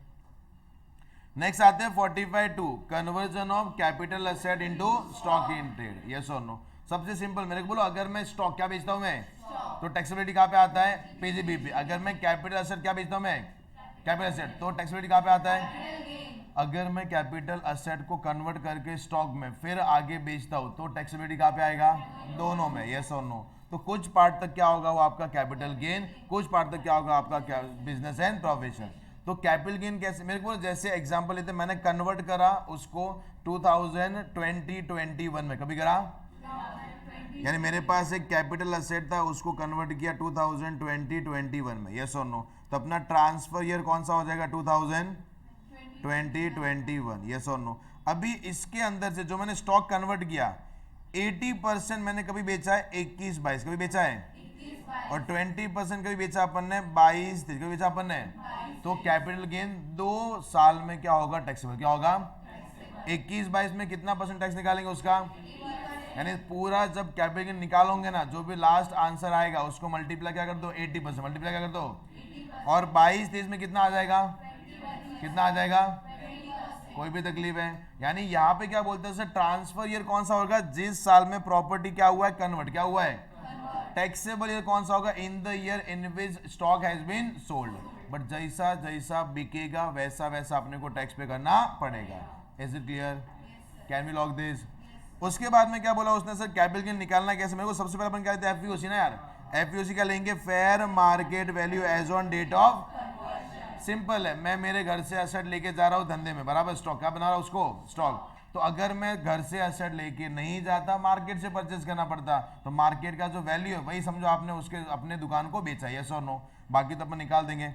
अगर पीजीबी कैसे निकालेंगे, सेल्स प्राइस लेंगे जो आपने स्टॉक बिकाया है, लेस क्या करते हैं, FMV of asset, FMV of. और अगर याद है ना, यहाँ पे अपन एक और लेस क्या करते हैं, cost of manufacturing, cost of, यानी और कोई खर्चा उस पे हुआ है तो वो आप लेस कर सकते हैं। जब असेट क्या था, स्टॉक क्या था, और आपने स्टॉक के टाइम पे कोई खर्चा किया है तो वो आप बिंदास लेस कर सकते हो। जैसे आप लेस करोगे आपको कौन सा इनकम आएगा, पीजीबीबी का इनकम। इज इट क्लियर और नॉट, अरे समझा। यहाँ पे ना इंपॉर्टेंट क्या, ट्रांसफर ईयर कौन सा होगा, जिस साल आपने कैपिटल एसेट को क्या किया है, कन्वर्ट क्या किया आपने, वो साल कौन सा होगा आपका, ट्रांसफर ईयर। कौन सा होगा आपका, सेकेंड कौन सा, सर आपको टैक्स कभी भरना है, जैसे जैसे स्टॉक क्या होगा, बिकेगा, क्या होगा। अगर स्टॉक आगे जैसे अपना एग्जांपल क्या था, 21-22 में अपना स्टॉक कितना बिका था, कितना बिका था, और 22-23 में अपना स्टॉक कितना बिका था, तो अपन 80% कैपिटल गेन कभी पे करेंगे सर, 21-22 में, एंड 20% कभी पे करेंगे, 22-23। Is it clear. उसके बाद में नेक्स्ट आते हैं, कौन सा था, 45-5, ये मालूम मैं बहुत बड़ा पढ़ा था, पूरा लाइन टाइम लाइन के साथ में। 45 कौन सा, compulsory acquisition bye, acquisition bye, अगर गवर्नमेंट अपना घर क्या कर दिया, कंपल्सरी एक्वायर्ड, क्या कर दिया, कंपल्सरी, तो वो केस में हम लोग टैक्स कैसे भरेंगे। सब जो एग्जांपल लेते हैं हम लोग, अपना घर मेरे पास से कंपल्सरी कभी ले लिया, 2018-19 कभी लिया है, मैं बोला 18-19 में अपने पास से घर चला गया, कंपल्सरी क्या कर लिया, एक्वायर, क्या किया, कहना ऐसे this is my transfer year. अरे कौन सा ईयर है आपका, तो जो आप CII लोगे ऑफ ट्रांसफर ईयर, कौन सा लेंगे, जिस साल में आपका घर क्या हुआ है, कंपल्सरी एक्वायर। अभी गवर्नमेंट ने क्या किया सर, मेरे को सबसे पहला जो कंपेंसेशन दिया उसको हम क्या बोलते हैं, इनिशियल कंपेंसेशन, क्या बोलते हैं उसको हम लोग, तो इनिशियल कंपेंसेशन को क्या बोलेंगे सर, टैक्स कभी, taxable in the year in which first instalment received, यानी जिस साल में आपको इनिशियल कंपेंसेशन का पहला इंस्टॉलमेंट मिल जाता है वो साल में क्या करेंगे, पूरा का पूरा टैक्सेबल। जैसे मेरे को बोलो अपना टोटल इनिशियल कंपेंसेशन डिसाइड कितना हुआ था, बट गवर्नमेंट ने पहला इंस्टॉलमेंट दे दिया 22-23 में 60 लाख, कितना दिया, और कितना बाकी है, बट अपने को 22-23 में कितना मिला, 60 लाख ना, तो पूरे 90 लाख पे अपन यहाँ पे टैक्स पे करेंगे। समझाएं, समझा। यानी जैसे आपको पहला इंस्टॉलमेंट मिल जाएगा आपको पूरे 90 लाख यानी पूरे इनिशियल कंपेंसेशन में टैक्स पे करना पड़ेगा। अभी मेरे को 60 लाख 22-23 में 60 लाख मिला अपने को, और 30 लाख जो था वो मिला अपने को 23-24 में बचा हुआ, क्या 23-24 में टैक्सेबल होगा, अरे होगा, क्यों, क्योंकि ऑलरेडी अपन ने पूरे 90 लाख पे टैक्स पे कर दिया है। इज इट क्लियर और नॉट। फिर आते हैं एनहांस कंपेंसेशन, कौन सा आते हैं, if I am not satisfied with the initial compensation, तो मैं केस फाइल कर सकता हूँ, मैं गवर्नमेंट से डिमांड कर सकता हूँ कि मेरे को पैसा ज्यादा दिलवाए। तो गवर्नमेंट ने क्या बोला, ठीक है बेटा तेरे को क्या देंगे, 40 लाख एनहांस कंपेंसेशन, क्या देंगे 40 lakh. Is it taxable as an interim order pass or final order pass, यानी एनहांस एंड कंपेंसेशन कब भी टैक्सेबल होगा जब आपने क्या पास किया है, फाइनल ऑर्डर। अभी 40 लाख में से मेरे को 30 लाख कभी मिला है 25-26 कभी मिला है 25, और 10 लाख अपने को कभी मिला है 26-27 कभी मिला 26। तो जिस साल में मिलेगा ना वो साल में क्या हो जाएगा, टैक्सेबल क्या हो जाएगा। तो मैं बोलो जैसे 25-26 में अपने को कितना मिला था, 30 लाख कितना मिला अपने को, तो वहां पे मैं टैक्स कैसे निकालूंगा सर, एफईओसी कितना लेंगे हम लोग, 30 लाख, लेस क्या करेंगे, ट्रांसफर एक्सपेंस ना, तो यहाँ पे क्या लिखेंगे, लिटिगेशन एक्सपेंस, क्या आते हैं बराबर जो भी आएगा, सपोज नहीं है 30 लाख आ गया, लेस क्या करेंगे हम लोग सर, COA कुछ नहीं आएगा ना यार, क्योंकि ये घर का पूरा कॉस्ट मैंने इनिशियल कंपेंसेशन के टाइम पे लेस कर दिया था। तो ये अगर आपका मेन इनिशियल कंपेंसेशन के टाइम पे गेन कौन सा है, लॉन्ग टर्म कौन सा है, तो ये भी कौन सा हो जाएगा, लॉन्ग टर्म। अगर वो शॉर्ट टर्म था, ये भी कौन सा हो जाएगा, ऐसा समझा, ऐसा समझा, ऐसा समझा। अभी उसके बाद नेक्स्ट आते हैं सर, ये हो गया। फिर आते हैं स्पेशल नोट्स, ये भी अपना हो गया कि एनहांस कंपेंसेशन टैक्सेबल के बाद जब आपने क्या पास किया, फाइनल ऑर्डर। अभी मेरे को बोलो अपना पैसा जो 40 लाख एक्स्ट्रा मिला है, ये पहले मिलना चाहिए था, उसने बाद में दिया, तो गवर्नमेंट क्या देगी अपने को, इंटरेस्ट क्या दी थी अपने को, जिसको हम क्या बोलते हैं, interest on enhance compensation, interest on. और ये टैक्सेबल कहाँ पे होगा, income from other source. But जब भी आप जितना इंटरेस्ट मिलता है उसमें से कितना लेस करेंगे, 50% standard deduction under section 57। Is it clear not.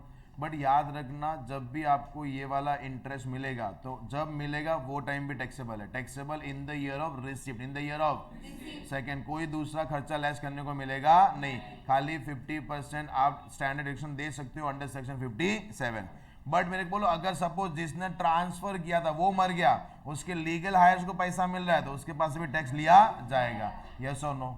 ऐसा समझा। ये क्या था आपका 45। नेक्स्ट आते हैं सेक्शन 10 सब सेक्शन 37। ये मेरे को सेक्शन 10 किसकी बात करेगा, एग्जेम्पशन किसकी बात करेगा। तो वो देखो सबसे सिंपल है, यहाँ पे क्या है, बंदा क्या होना चाहिए, इंडिविजुअल या एचयूएफ, क्या होना चाहिए, इंडिविजुअल या एचयूएफ, यस और नो, इसको मिलेगा। सेकेंड, आपके पास क्या होना चाहिए, अभी मैं यहाँ पे बोलता कौन सा, अर्बन एग्रीकल्चर लैंड, क्या होना चाहिए आपके पास, that should be used for agriculture purpose either by himself or by his parents at least कितना years, at least कितना year, 2 से ज्यादा चलेगा, 2 से कम, अगर 2 से कम हुआ तो क्या हो जाएगा, टैक्सेबल क्या हो जाएगा। तो ये आपको यूज होना चाहिए। प्लस आपका ये अर्बन एग्रीकल्चर लैंड क्या होना चाहिए, कंपल्सरी एक्वायर्ड, क्या होना चाहिए, कंपल्सरी। और कौन करेगा, बाय सेंट्रल गवर्नमेंट या फिर, तो मैं बोलो उन्होंने क्या बोला, अगर ऐसा कोई केस है तो 1037 में क्या हो जाएगा, एग्जाम, क्या हो जाएगा, आपको उस पर एक भी रुपया टैक्स भरने की जरूरत। बट मेरे को बोलो अगर एक्वायर कौन करता है, स्टेट गवर्नमेंट, कौन करता है, तो इज इट एग्जेम्प्ट और टैक्सेबल, वहां पे 1037 एप्लीकेबल नहीं होता, यानी it should be acquired by the central government और आरबीआई, इज इट क्लियर और नॉट। अब बट याद रखना, यहाँ पे अर्बन ही है, रूरल तो ऐसे भी कैपिटल है ही नहीं है, बराबर। तो अर्बन एग्रीकल्चर लैंड जो आपने 2 साल या उससे ज्यादा एग्रीकल्चर पर्पस के लिए आपने क्या क्या यूज किया आपने, तो वो केस में क्या बोला है, अगर compulsory acquired by the central government या फिर आरबीआई, तो क्या हो जाएगा, exempt under section 1037। But if acquired by the state government तो क्या हो जाएगा, टैक्सेबल, क्या हो जाएगा। But this will एप्लीकेट only for the individual and HUF, is it clear not. Next आते हैं 45(5)(a), कौन सा है, ज्वाइंट डेवलपमेंट अग्रीमेंट और स्पेसिफाइड अग्रीमेंट। मैं बोलूँ ये क्या होता है कि जब जैसे देखो सबसे पहला एप्लीकेबल किसको है, इंडिविजुअल एंड एचयूएफ, बराबर। जैसे सपोज यहाँ पे मैं हूँ, मेरे पास एक जमीन है, बराबर, बहुत ज़्यादा एरिया है जमीन का, वो जमीन मैंने बिल्डर को दिया। बिल्डर क्या बोलता है कि एक काम कर भाई, मैं तेरे को जब भी बिल्डिंग बनेगा ना, तो बिल्डिंग में क्या दूंगा तेरे को, शेयर, क्या दूंगा तेरे को, तेरा हिस्सा तेरे को दे दूं। जैसे सपोज बिल्डिंग वो कितना बना रहा है, 100, कितना बना रहा है, 100 में से मेरे को कितना देगा, 10, कितना देगा, 10 बिल्डिंग मेरे नाम पे कर देगा, यस और नो। मेरे को एक चीज बोलना, क्या बिल्डिंग आज का आज बन जाएगा। सपोज मैंने जमीन का राइट ट्रांसफर कभी करा इन द ईयर 1617, कभी ट्रांसफर किया है, तो अपना ट्रांसफर ईयर कौन सा है, 1617। जब भी मैं CII लूंगा, कौन सा लूंगा, 1617 का। बट मेरे को सर बिल्डिंग का CC जब मिलता है ना, वो टाइम पे क्या हो जाएगा, टैक्सेबल, क्या हो जाएगा। तो बिल्डिंग का CC मिला है 22-23, कभी मिला है, तो मैं बोलूँ अपने को टैक्स कभी भरना पड़ेगा in the year in which CC either of full project or part project has been received, yes और नो। अभी CC के टाइम पे हम लोग FVOC कौन सा लेंगे, देखो यहाँ पे लिखा हुआ SDV ऑफ लैंड और building on the date of issue of completion certificate, plus कोई टोकन मनी अपने को दिया था कैश में, वो दोनों मिला के तुम्हारा क्या बन जाएगा, full value of consideration, full value of. Transfer year कौन सा होगा, जब आपने वो राइट ट्रांसफर करा, यस और नो। सेकंड, टैक्सेबल ईयर कौन सा होगा, जब आपको क्या मिला है, CC, क्या मिला आपको, अरे यस और नो। तो यहाँ देखो, यहाँ पे क्या लिखा, this is exception to section 45(1). SSC कौन सा होना चाहिए, applicable only to the individual and HUF. मैं बोलूँ यहाँ ये साइड में कोई कंपनी होगी तो 45(5)(a) नहीं आएगा, उसके नॉर्मल है जब आपने लैंड बेचा है वो टाइम पे आपको टैक्स पे करना पड़ेगा। ये खाली किन के लिए? Individuals and, very good. Asset transfer being land और बिल्डिंग और both under specified agreement. Taxability normally अपन टैक्स कभी भरते हैं जब आपका क्या होता है, असेट बिकता है, बट यहाँ पे टैक्स कभी भरेंगे जब आपको क्या मिलता है, सीसी। क्या मिला आपको? यस और नो? मैं बोलो जो सीसी मिलने से या उससे पहले, on or before date of CC, मैंने अगर शेयर किसी दूसरे को क्या कर दिया, ट्रांसफर क्या कर दिया, तो वहां पे 45(5) आएगा नहीं। वो क्या बोलते हैं, बेटा देख तेरे तूने जमीन बेचा 16-17 में, अभी तेरे को सीसी कभी मिला है 22 कभी मिला तेरे को, तो हम लोग टैक्स कभी लगवा रहे हैं 22 कभी लगवाए हम लोग 22-23 में टैक्स लगवा रहे हैं। बट एक काम कर भाई, कसम खा कि ये जमीन जो बिल्डिंग मिलने वाला है उसका राइट तू सीसी या उससे पहले किसी को बेचेगा नहीं। अगर तूने बेच दिया तो 45(5) नहीं आएगा, सीधा कौन सा आएगा, 45(1) taxable year equal to transfer year. अगर तू लेट है तो तेरे को विद इंटरेस्ट पेनल्टी पे करना पड़ेगा। Is it clear not? अरे यस और नो?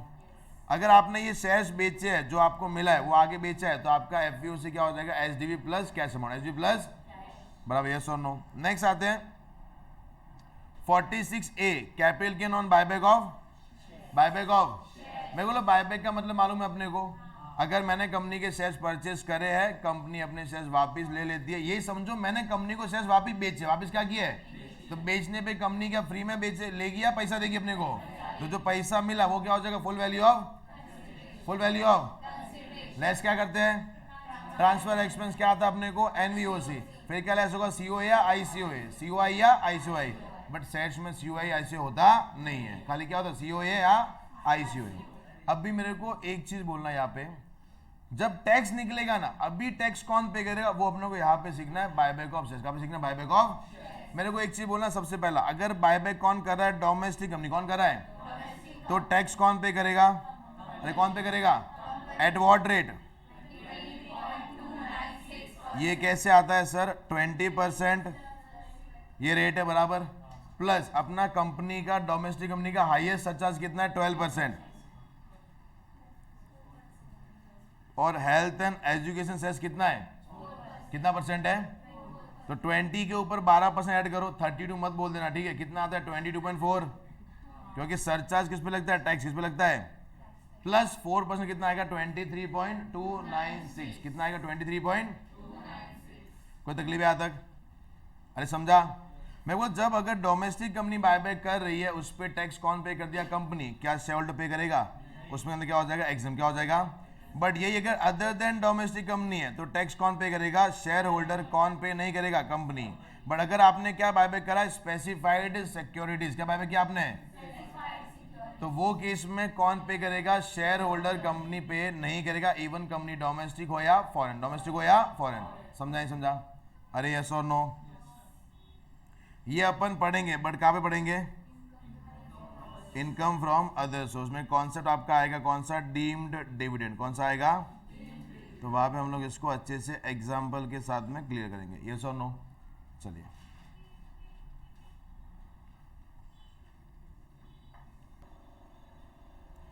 सुनना, अभी कौन सा आता है, section number 50 capital in case of depreciable asset. Already अपने पढ़ा था कि अपने पास दो कंपटीशन वाले, पहला सेक्शन 48, दूसरा कौन सा, सेक्शन नंबर 50।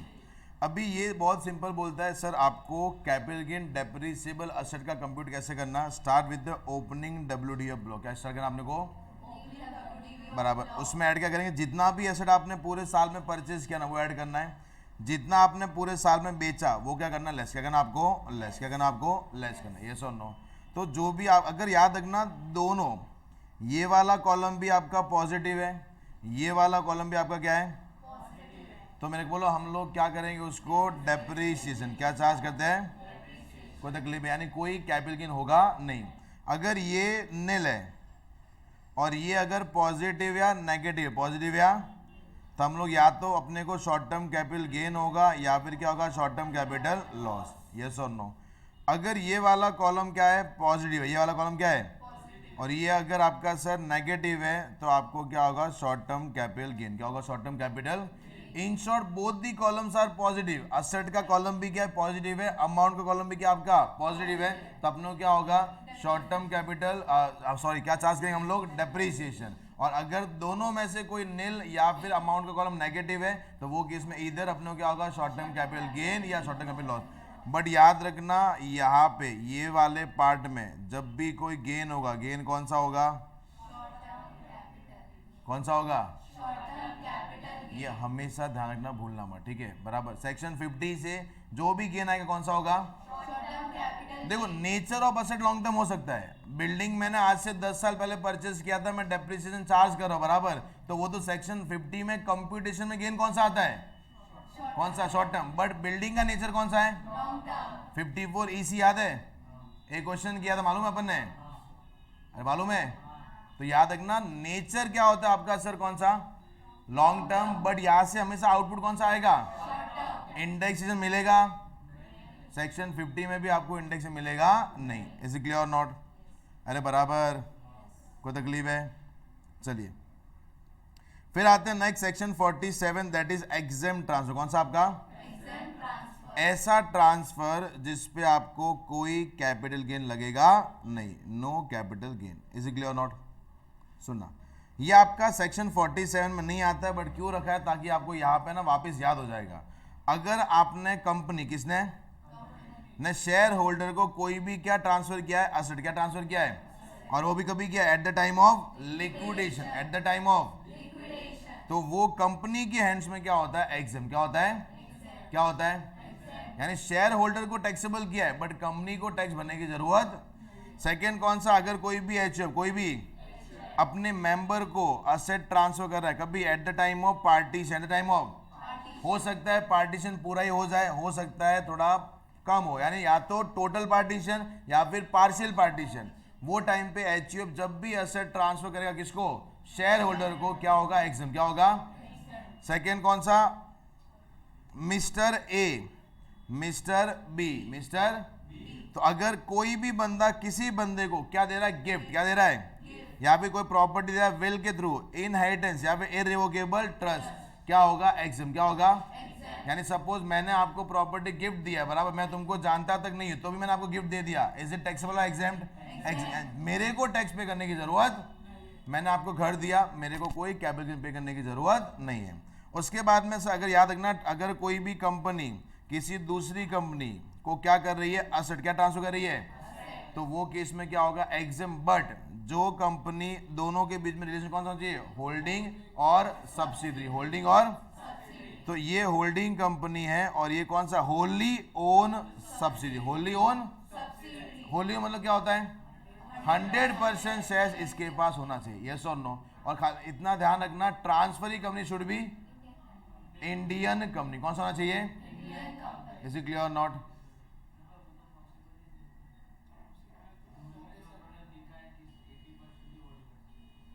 कौन सा, किसने बोला ऐसा,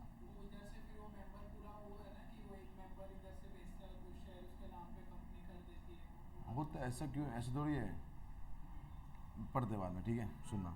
टैक्स में होल्डी ऑन सब्सिडी होता है, बहुत सारी कंपनी पूरे शेयर एक्वायर करती है, रिलायंस ने बहुत सारे होल्डी ऑन सब्सिडी है, बड़ा सर्च मारेंगे तो पूरा पे उसका मालूम, पूरा एक आता है पेज, वहाँ पे द होल्डी ऑन सब्सिडी होती है, सुना। बट वहाँ पे क्या मालूम है, ट्रांसफरी कंपनी कौन सा होना चाहिए आपका, कौन सा होना चाहिए आपका, यानी जिसको आप ट्रांसफर कर रहे हो ना, वो कौन सा होना चाहिए, Indian company. Is it clear not, अरे यस और नो। उसके बाद में क्या बोला उन्होंने सर, पॉइंट नंबर 5, अगर कोई अमालगमेटिंग कंपनी, कौन सा है, शेयर्स ट्रांसफर कर रहे किसको, अमालगमेटेड, असेट किसको ट्रांसफर कर रहे, अमालगमेटेड कंपनी, किसको कर रहे, अमाल, तो वो क्या होगा, एग्जेम्प्ट ट्रांसफर, उस पर एक भी रुपया टैक्स लगेगा नहीं। बट नेक्स्ट कौन सा आपका, अलॉटमेंट। अभी मेरे को अमालगमेटिंग कंपनी कौन सा होता है, जो कंपनी जा रही है, तो मेरे को जो कंपनी जा रही है उनके शेयर होल्डर को शेयर्स किसके मिलेंगे, अमालगमेटेड कंपनी के, तो वो भी एक्सचेंज क्या हो जाएगा, एग्जेम्प्ट, क्या हो जाएगा, एग्जेम्प्ट। फिर अगर डीमर्ज कंपनी, कौन सी कंपनी है, रिजल्टिंग कंपनी को कोई भी एसेट ट्रांसफर करिए, क्या हो जाएगा, एग्जेम्प्ट, क्या हो जाएगा।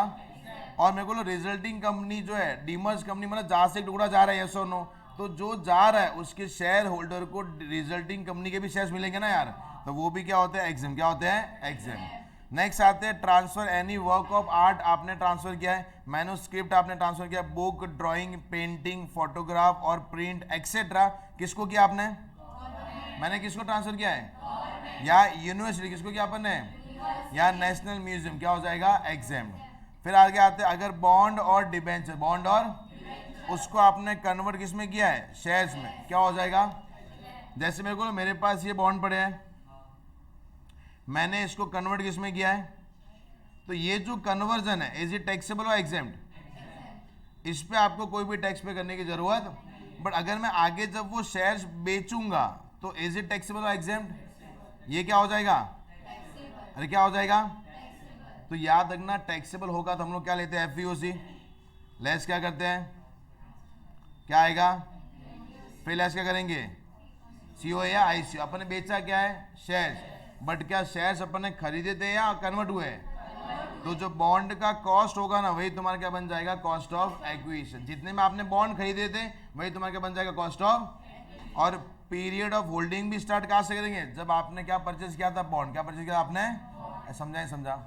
नेक्स्ट आते हैं, अगर transfer of sovereign gold bond, transfer of issued by RBI, ये वो बॉन्ड है जिसपे इंडेक्सेशन मिलता है, जिसपे indexation, bond scheme by way of redemption, by way of, यानी अपन ने किसी को बेचना नहीं है, आपने को क्या करना है, रिडेम्पशन, क्या हो जाएगा, जिस आरबीआई ने मेरे को बॉन्ड दिया है वही आरबीआई टाइम के मैच्योर टाइम पे आके मेरे बॉन्ड लेके जाएगी, बराबर, यस और नो। अगर मैंने किसी को बेचा तो एग्जेम्पशन मिलेगा नहीं।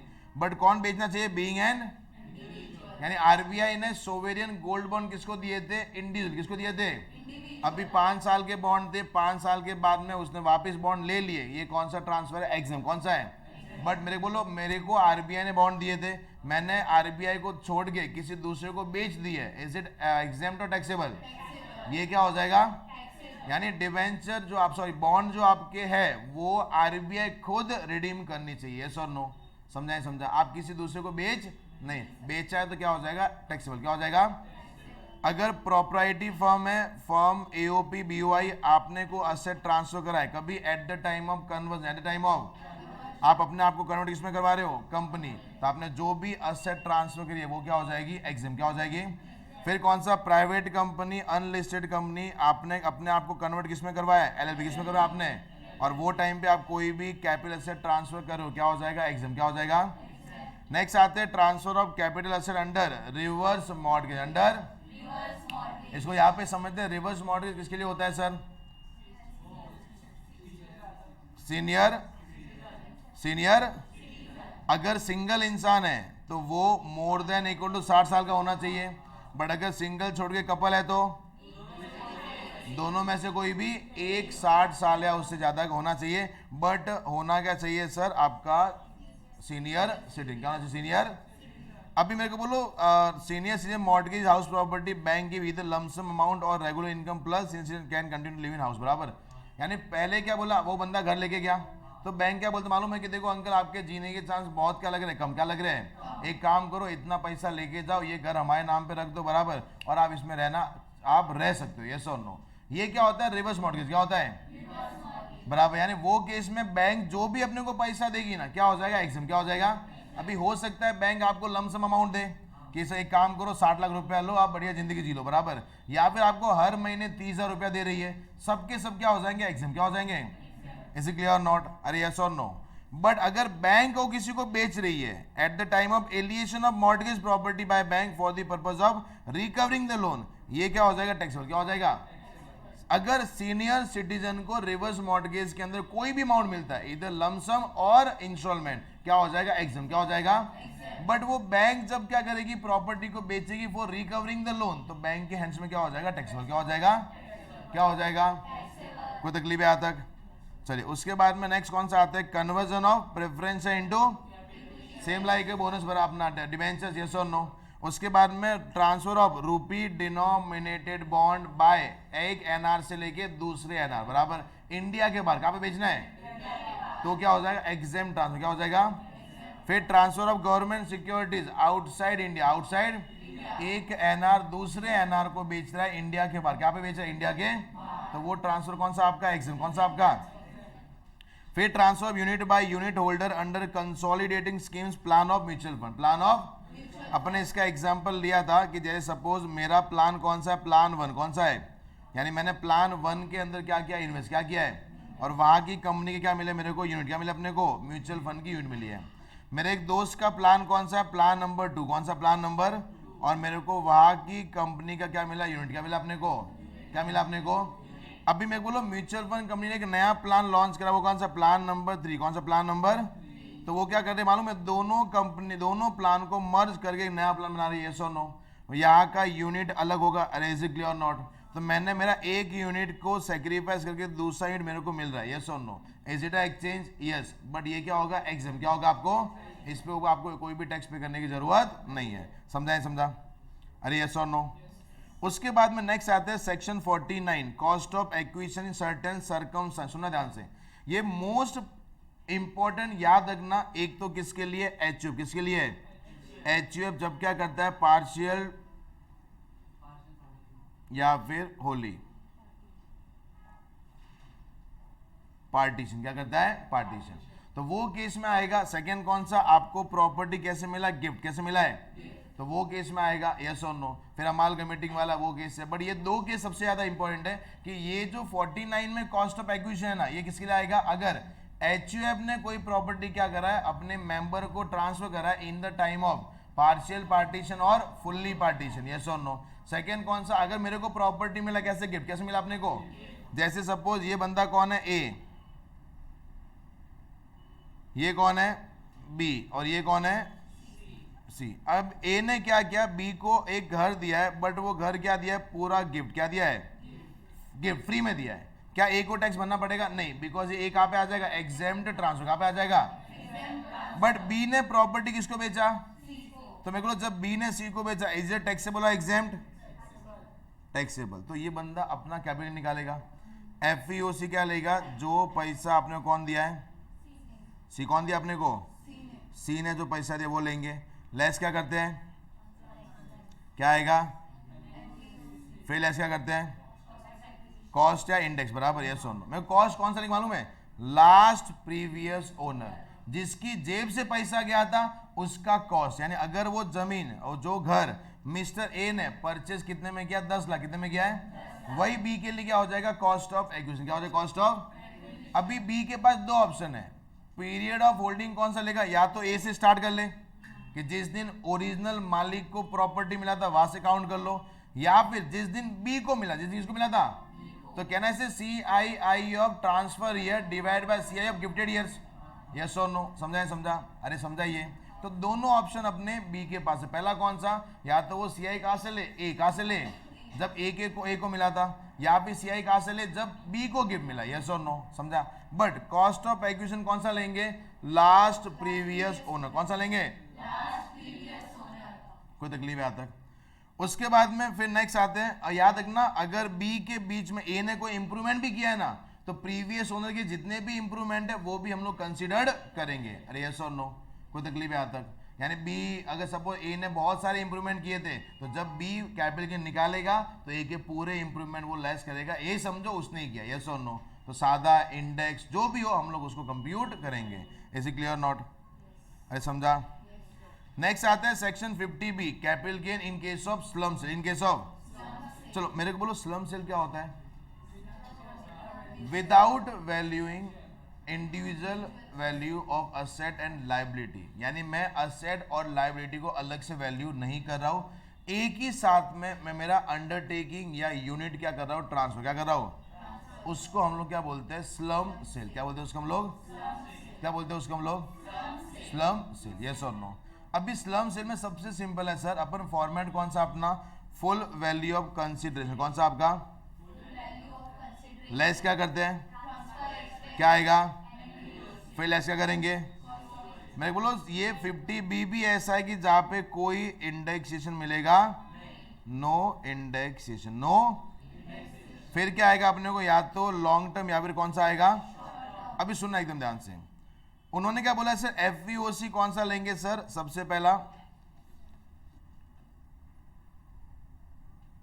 FMV of asset, FMV of, और परचेज कंसीडरेशन, और कौन सा लेंगे, विच एवर इज, ये तुम्हारा क्या बन जाएगा, full value of consider, full value of, less transfer expense क्या आएगा, एनवीओसी। फिर कौन सा आता है, सीओए, सीओए कौन सा लेंगे, सो मेरे को नेटवर्थ में अपन क्या कर लेते हैं, नेटवर्थ में लेते हैं asset minus liability, asset minus asset. दो टाइप का, एक कौन सा होता है, अरे कौन सा होता है, डेप्रिसिएबल असेट। हम लोग कौन सी वैल्यू पे लेंगे, WDV एज पर ऐड क्या करेंगे, नॉन डेप्रिसिएबल असेट। कौन सा लेंगे, वो कौन सी वैल्यू रहेगा आपका, फिर क्या आएगा, टोटल असेट, उसमें से लेस क्या करते हैं, लायबिलिटी। हमेशा कौन सी वैल्यू पे लेंगे, तो जब लेस करेंगे क्या आ जाएगा अपने को, नेट वर्थ। क्या आएगा अपने को, मेरे बोलो, यानी वो क्या बोलता है कि सर जो भी असेट लायबिलिटी है उसको आपको रीवैल्यू करना नहीं है। तो कहना है revalued of asset and liability, is it considered और इग्नोर। तो देखो आप लिखा revaluation of asset and liability shall be, अगर आपका नेटवर्थ क्या आता है, नेगेटिव क्या आता है, तो सीओए क्या हो जाएगा आपका, यानी आपको वहां पे सीओए के वहां पे क्या लिखना, नील, जीरो। क्या लिखना आपको, जीरो। अगर नेटवर्थ क्या आता है, नेगेटिव। मेरे को बोलो नेटवर्थ नेगेटिव कभी आएगा, जब असेट ज्यादा है लायबिलिटी ज्यादा है, तो नेटवर्थ क्या आएगा आपका, नेगेटिव। तो आप सीओए के सामने क्या लिख दोगे, जीरो। क्या लिखोगे आप, जीरो। अगर मेरे को बोलो प्रॉफिट अंडर पीजीबीपी, यानी मेरे को स्टॉक कहाँ का है, कहाँ का है, और जब स्टॉक जाएगा उसको अपन जाने देंगे, रोकेंगे, बिकॉज अगर तू चला गया तो मेरा स्लम सेल का मोटिव ही खत्म हो जाएगा। यस और नो, अपन अलग असेट से उसको रिवैल्यू करते हैं। तो अगर स्टॉक है, डेटर्स है, ये सब भी टैक्सेबल कहाँ पे हो जाएंगे, कैपिटल गेन में। अगर आपने किसी असेट का डिडक्शन कहाँ पे लिया है, सेक्शन 35AD कहाँ पे लिया है, ये बिजनेस एंड प्रोफेशन में आता है, जिसका नाम क्या है, स्पेसिफाइड बिजनेस। क्या नाम है, most important sections of business and profession. तो वहां पे हम लोग पढ़ेंगे कि अगर 35AD में मैंने असेट का पूरा डिडक्शन क्या कर दिया, क्लेम क्या किया अपना, तो यहाँ पे अपन सीओ में असेट क्या लेंगे, नील। क्या लेंगे हम लोग, अगर आपने क्या है, self generated goodwill of business and profession, then value shall be taken as a nil. कितना वैल्यू लेंगे हम लोग यहाँ पे, nil. Is it clear not, अरे समझा। उसके बाद में क्या बोला है, अगर अंडरटेकिंग 36 मंथ से ज्यादा है तो क्या हो जाएगा, लॉन्ग टर्म। क्या हो जाएगा, अदरवाइज क्या हो जाएगा, शॉर्ट टर्म। यानी जैसे मैं वो धंधा स्टार्ट किया था, वो धंधा 36 मंथ से ज्यादा के बाद में बेचा है, तो मेरे को अपने गेन कौन सा आएगा, बट अगर 36 मंथ के अंदर बेचा है तो कौन सा हो जाएगा, शॉर्ट टर्म कैपिटल गेन। कौन सा हो जाएगा, कोई तकलीफ है। और ये अपना वही एफईओसी कौन सा लेते हैं, whichever is higher, whichever is, पहला कौन सा, being the FMV of capital asset, being the FMV of consideration, FMV of the whichever is higher. Is it clear और नॉट। ये क्या था आपका सेक्शन 50B। कौन सा आपका सेक्शन 50 स्लम सेल। कौन सा स्लम,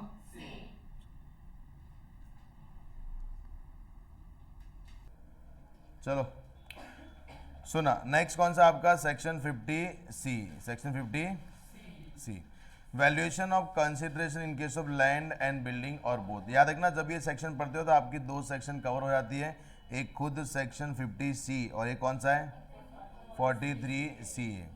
सेक्शन 50C किसके आता है, इन case of immovable property, in case of immovable property. 43C भी किसके लिए रहेगा, इमूवेबल प्रॉपर्टी, बराबर। उसके बाद में मेरे को बोलो, ये होने के बाद प्लस आपको प्रॉपर्टी आपने कैसे रखा है, held as a capital asset, held as a, और यहाँ पे क्या था, held as a stock in trade. तो इसका जो टैक्सेबिलिटी कहाँ पे आएगा, कैपिटल इन कहाँ पे आएगा, और इसका कैपिटल टैक्सेबिलिटी कहाँ पे आएगा, business and profession, business and, कोई तकलीफ है। बाकी ऑलमोस्ट प्रोविजन दोनों के सेम है, बट खाली टैक्सेबिलिटी क्या है, डिफरेंट। क्या आपका, अभी मेरे को यहाँ पे सबसे पहला अपन कौन सा पढ़ रहे हैं, 50C। कौन सा पढ़ रहे हैं, तो हमने प्रॉपर्टी को as a stock in trade रखा है, एज अ कैपिटल एसेट रखा है, बराबर। अभी मेरे को 50C कभी आएगा मालूम है, जब आपका एक्चुअल कंसिडरेशन कम है, आपकी गवर्नमेंट की वैल्यू किससे कम है, यानी गवर्नमेंट बोलता है कि बेटा 90 लाख अपना ये प्रॉपर्टी का वैल्यू, इससे कम में बेचने का नहीं। अपन ने बेचा कितना, 70 लाख, कितने बेच दिया, क्या मैंने गवर्नमेंट की वैल्यू से कम में बेचा, ज्यादा बेचा, तो वो केस में क्या बोलता है, बेटा भले ही तूने कम में बेचा है बट तेरा एफईओसी क्या बन जाएगा, एसडीवी क्या बन जाएगा, यानी तेरे को 90 लाख पे टैक्स पे करना पड़ेगा। यस और, यानी 50C will only invoke when actual consideration less than, otherwise 50C market में आएगा नहीं और कुछ काम का नहीं है। यस और नो। अभी मेरे को बोलो, सबसे पहले देखो वहां पे लिखा है एक्चुअल कंसिडरेशन लेस देन, क्या लिखा है, SDV देन FVOC क्या हो जाएगा, SDV क्या हो जाएगा। बट अगर assessee is not satisfied with the और वो अपना SDV has not been disputed in appeal then AO may refer to the VO। यानी SDV जो इस प्रॉपर्टी का मैं SDV निकाल रहा हूं वो और कितना वैल्यूएशन पेंडिंग नहीं है, तो AO केस किसको ट्रांसफर करेगा, VO मतलब। तो याद रखना VO के वहां पे वेज एवरेज क्या लेते हैं, लोअर क्या लेते हैं। तो मैं बोलो अगर जो VO का वैल्यू कितना है 180 कितना है और AO का SDV कितना 150, छोटा कौन है, तो हम लोग FVOC कौन सा लेंगे 150, यस और नो। और यहाँ पे लिखा है सर 185 और यहाँ पे लिखा है सर 195, कौन सा लेंगे, विच एवर इज लोअर। यानी VO के उधर फायदा किसका ढूंढना है, असेसी, किसका ढूंढना है, AO के वहां पे फायदा किसका ढूंढना है, इनकम टैक्स, किसका ढूंढना है आपको, कोई तकलीफ है यहाँ तक। बट वो क्या बोलते मालूम है कि अगर सर SDV अगर आपका less than equal to 110% of actual consideration of actual, तो वो केस में हम आपको माफ करेंगे, आपका FVOC क्या हो जाएगा, एक्चुअल कंसिडरेशन, एक्चुअल। जैसे सपोज मेरा एक्चुअल कंसिडर कितना है 90 लाख, कितना है, अभी SDV कितना था 95 लाख, कितना था मेरे को। नॉर्मली अगर मैं ये देखूंगा तो एक्चुअल कंसिडरेशन SDV से ज्यादा है कम है, तो 50 से आना चाहिए बराबर। बट मेरे को एक बार देखना है कि 90 का 110% कितना होता है, कितना होता है। यानी अगर तुम्हारा SDV 99 लाख तक है तो हम तुमको क्या कर देंगे, माफ क्या करेंगे, यानी सेक्शन 50 से लेके आएंगे नहीं। तो मेरे को अपना SDV 99 से भी कम है ना यार, तो हम तो माफ हुए कि नहीं हुए। तो अपने को टैक्स इसमें बनना है एक्चुअल कंसिडर, किस बनना है, एक्चुअल। बट 95 की जगह SDV कितना होता है 105 लाख, तो हम लोग FVOC क्या हो जाता है आपका 105, 105। Is it clear, because it's more than 110% of actual consideration. Are you getting my point.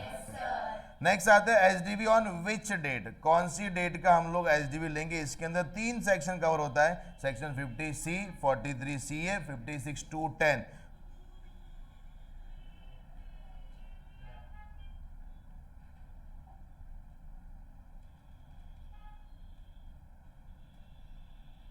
$56 to 10 किसकी बात करता है सर, वो टैक्सेबिलिटी ऑफ गिफ्ट, किसकी बात करता है,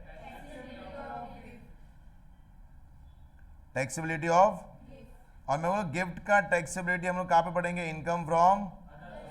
बट SDV कौन सी डेट का लेना, मेरे को यहाँ पे देखो अपन कंपेयर किससे करें, SDV से करें ना यार। तो SDV दो होती, अगर डेट ऑफ एग्रीमेंट और डेट ऑफ रजिस्ट्रेशन दोनों सेम है तो अपना टेंशन खत्म है, क्योंकि एक ही दिन का SDV सेम ही होगा। बट अगर date of agreement is different and date of registration is different, तो वो केस में हम लोग SDV कौन सा लेंगे, तो वो क्या बोलता है बेटा SDV कौन सा लेने का, अगर if whole or part of the consideration, क्या बोला है, whole or part of consideration should be paid by ECS or any prescribed mode. अगर ऐसा पेमेंट आ रहा है on or before date of agreement, on or before, तो SDV कौन सा लेंगे, अदरवाइज नॉर्मल।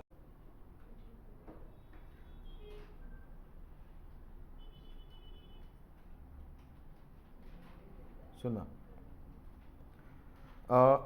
अभी कौन सा आपका advance money forfeited in respect of capital asset, in respect of. मैं बोला अगर आपने एडवांस मनी फोरफिट कभी करा बिफोर 1 अप्रैल 2014, तो हम लोग क्या करते हैं उसको रिड्यूस करते हैं from the cost of acquisition, from the cost of. But मेरे को कभी करना अपने को बिफोर इंडेक्सिंग, कभी करना है इंडेक्स निकालने से पहले, कभी करना है इंडेक्स निकालने से। बट अगर आपने एडवांस मनी फोरफिट करा है ऑन और आफ्टर 1 अप्रैल 2014, कभी क्या आपने, तो मैंने बोलो अपने को टैक्सेबल कहाँ पे होगा, income from other source, income from, yes sir. अभी सुने ध्यान से, मैं बोलो जिस करंट ओनर, जिस ओनर के लिए आप क्या कर रहे हो कैपिटल गेन कंप्यूट, क्या कर रहा है कैपिटल गेन, उसने अगर कोई पैसा फोरफिट कराया ना तो आपको वहां से लेस करना। अगर प्रीवियस ओनर ने फोरफिट करा था अपने को करंट ओनर के कैलकुलेशन में लेस करने की जरूरत नहीं है। जैसे ए ने क्या किया था सर, बी को प्रॉपर्टी क्या दिया, गिफ्ट क्या दिया है, बट ए ने वो प्रॉपर्टी जब किसी और को बेचा था उसने एडवांस मनी क्या किया था, फॉरफिट क्या किया था। अभी बी ने प्रॉपर्टी किसी और को बेचा है तो मेरे को हम लोग कैपिटल गेन कंप्यूट किसके लिए करेंगे, किसके लिए करेंगे।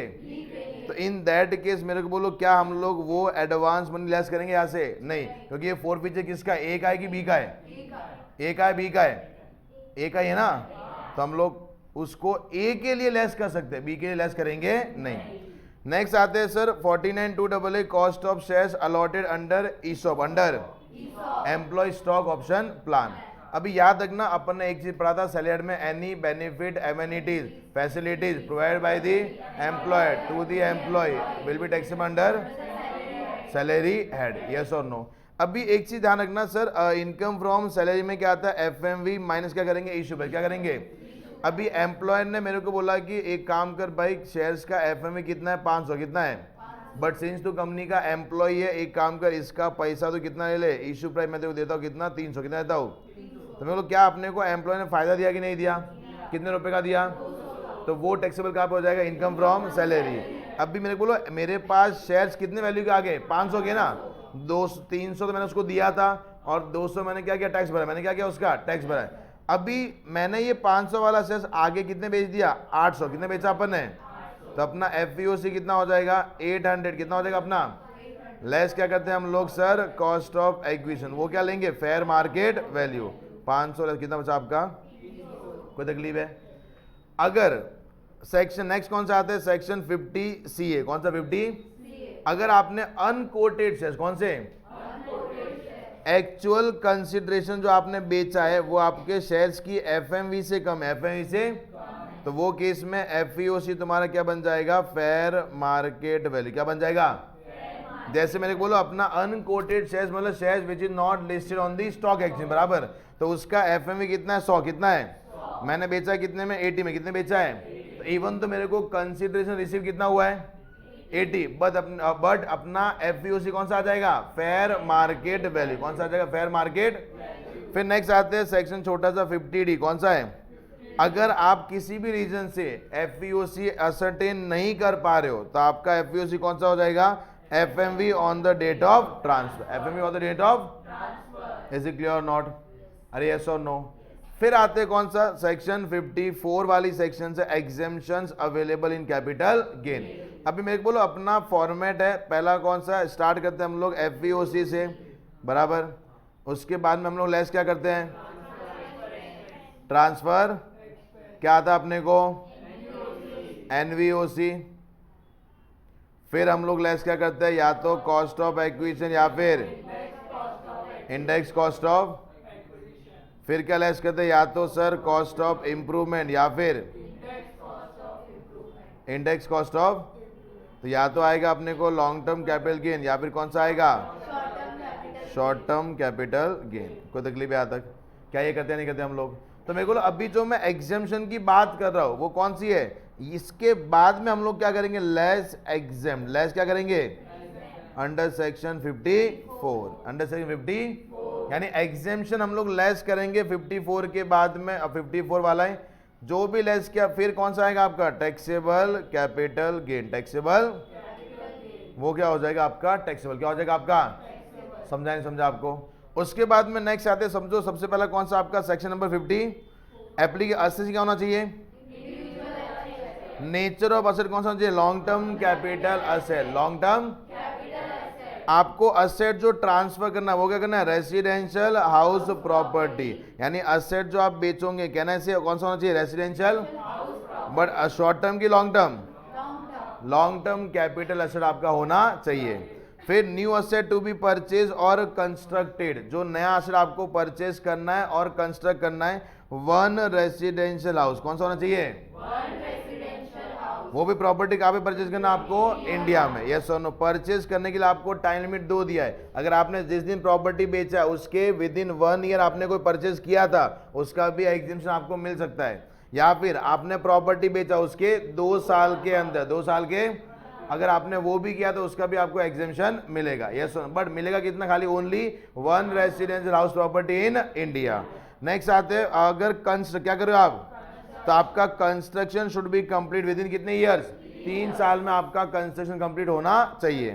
फिर आते मेरे को डिपॉजिट स्कीम, यहाँ पे क्या है एप्लीकेबल। अभी मैं आपको बताया था डिपॉजिट स्कीम क्या होता है कि सर अगर मेरे को बोलो अपना रिटर्न फाइल करने का डेट कौन कौन सा है, 31 जुलाई, 31 अक्टूबर, यस और नो, तो मेरे को बोलो ये तो अपने 6 महीने के अंदर आ जाते हैं ना यार।